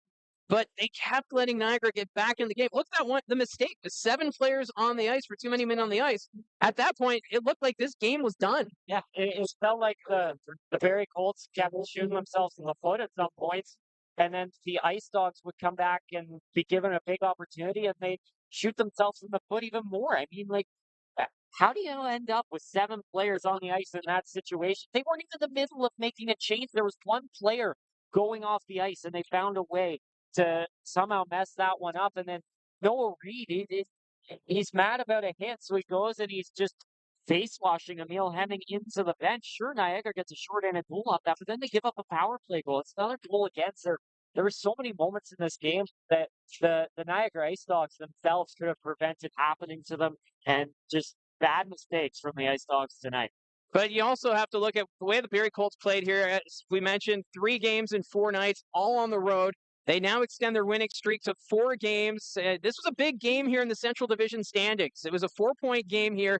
The Niagara IceDogs fall 8 points back at Barrie in the Central Division. The Colts now, I believe, 6 points up on the North Bay Battalion. So now we're starting to see that cushion develop with the Barrie Colts top spot in the Central. Yeah, it's good to see it for the Barrie Colts. I mean, right now you're in a run of games against Sudbury, Erie, Niagara, and Sudbury. If you're going to be a competitive team, you got to pick up those victories against teams like Sudbury and Erie that are near the bottom. And I mean, the Niagara IceDogs, I think they're a pretty good team, but they're really struggling right now. So this is a game you had to take advantage of. The Barrie Colts get the job done. Now going into next week, you got Sudbury on Friday, Kingston on Saturday. I think once again, those are 2 winnable games for the Barrie Colts. The Sudbury Wolves, they've been struggling as of late. They just came off a win last night against the London Knights, but you got to take advantage of those games against Sudbury, a team you've faced them multiple times recently. You know what they're going to bring. You got to have a bit of a better effort than you did Wednesday night. If the Wolves play like they did Wednesday night, they may be able to pick up the 2 points there. Kingston, they're no slouch, but they're still a team that if you're a serious contender and you want to compete with Brantford Bulldogs, you got to have a good effort against them, and you should pick up 2 points there on home ice. Yeah, and that's also going to be our final trip to Sudbury for the season. You can catch that broadcast here on the channel from the Booth with Mike. So if you're not subscribed already, click subscribe so you'll be notified about the live stream. It's a 7 o'clock puck drop. So like tonight, we'll have the broadcast get underway at 6:45. We'll have the chat up and active. We appreciate everybody who's come on board to participate in the broadcast. And yeah, it was a fun night tonight. So it was stressful, I'm sure, if you're a Barrie Colts fan with the way it finished. But in the end, the Barrie Colts extending their point streak now to 12 games. with that victory. And now that they finally posted the 3 stars of the hockey game, we can now do the 3 stars presented by Craighurst Crossing, by Georgian Communities, new homes, minutes from North Barrie, where inspired living meets small town charm. So your 3rd star tonight, Cole Emerton. 3 assists tonight. What a game for him. He was quietly contributing up front. 2nd star is Kevin He of the Niagara IceDogs, a goal and an assist. You have that shorthanded goal in the 2nd period. And then Cole Baudouin, your 1st star of the game, 1 goal, 2 assists, as Cole Baudouin showing that leadership of just what he's capable of. You know, you could have just asked me. I knew who the 3 stars were. I just missed who the 3rd star was. I knew who the top two were. Well, I wondered if a mistake had happened or something, because Cole Baudouin was coming out to the ice to do the post-game interview for your TV in Niagara. Not your specific TV, but the broadcast here. As they were announcing Cole Emerton, so I was a little bit confused. But Emerton gets the 3rd star. Great performance from him tonight. Kevin, he was trying to will the Ice Dogs back in that game. A big short-handed goal in the 2nd period, and Cole Baudouin, like you mentioned, showing that leadership tonight. He was fantastic. Another really nice goal there. He worked his way around came into the zone, worked it all the way around, kind of did a lap of the zone, fired a shot from the point. I think the most interesting spot about it, or part about it, was that Keyshawn Aitchison, he was wide open for a one-timer. The Ice Dogs kind of started cheating over to that. Baudouin decides, you know what, I'm just going to take a shot. And he fires it into the net. Baudouin, a guy over the last couple of years, he's been a solid point producer, but he's more known for, really good defensive play, hard work ethic, really good on the penalty kill, on top of being around a point per game player with around 20 goals. He's really taken off this year and led this Barrie Colts offense. So it's a 4-3 victory for the Barrie Colts here in St. Catharines. So Josh and I can now drive home tonight after being south of the border and doing the game in Erie, and now here in Niagara. A ton of fun doing this road trip. We appreciate everyone for tuning in here tonight. And just a reminder, the next broadcast will be Friday nights in Sudbury, and you can catch that broadcast here on the channel. And then we're home to play the Kingston Frontenacs on Saturday, and that will be on Rogers TV. So for Josh McCann, I'm Mike Poirier saying so long from the Meridian Centre in St. Catharines, and we'll talk to you guys again soon.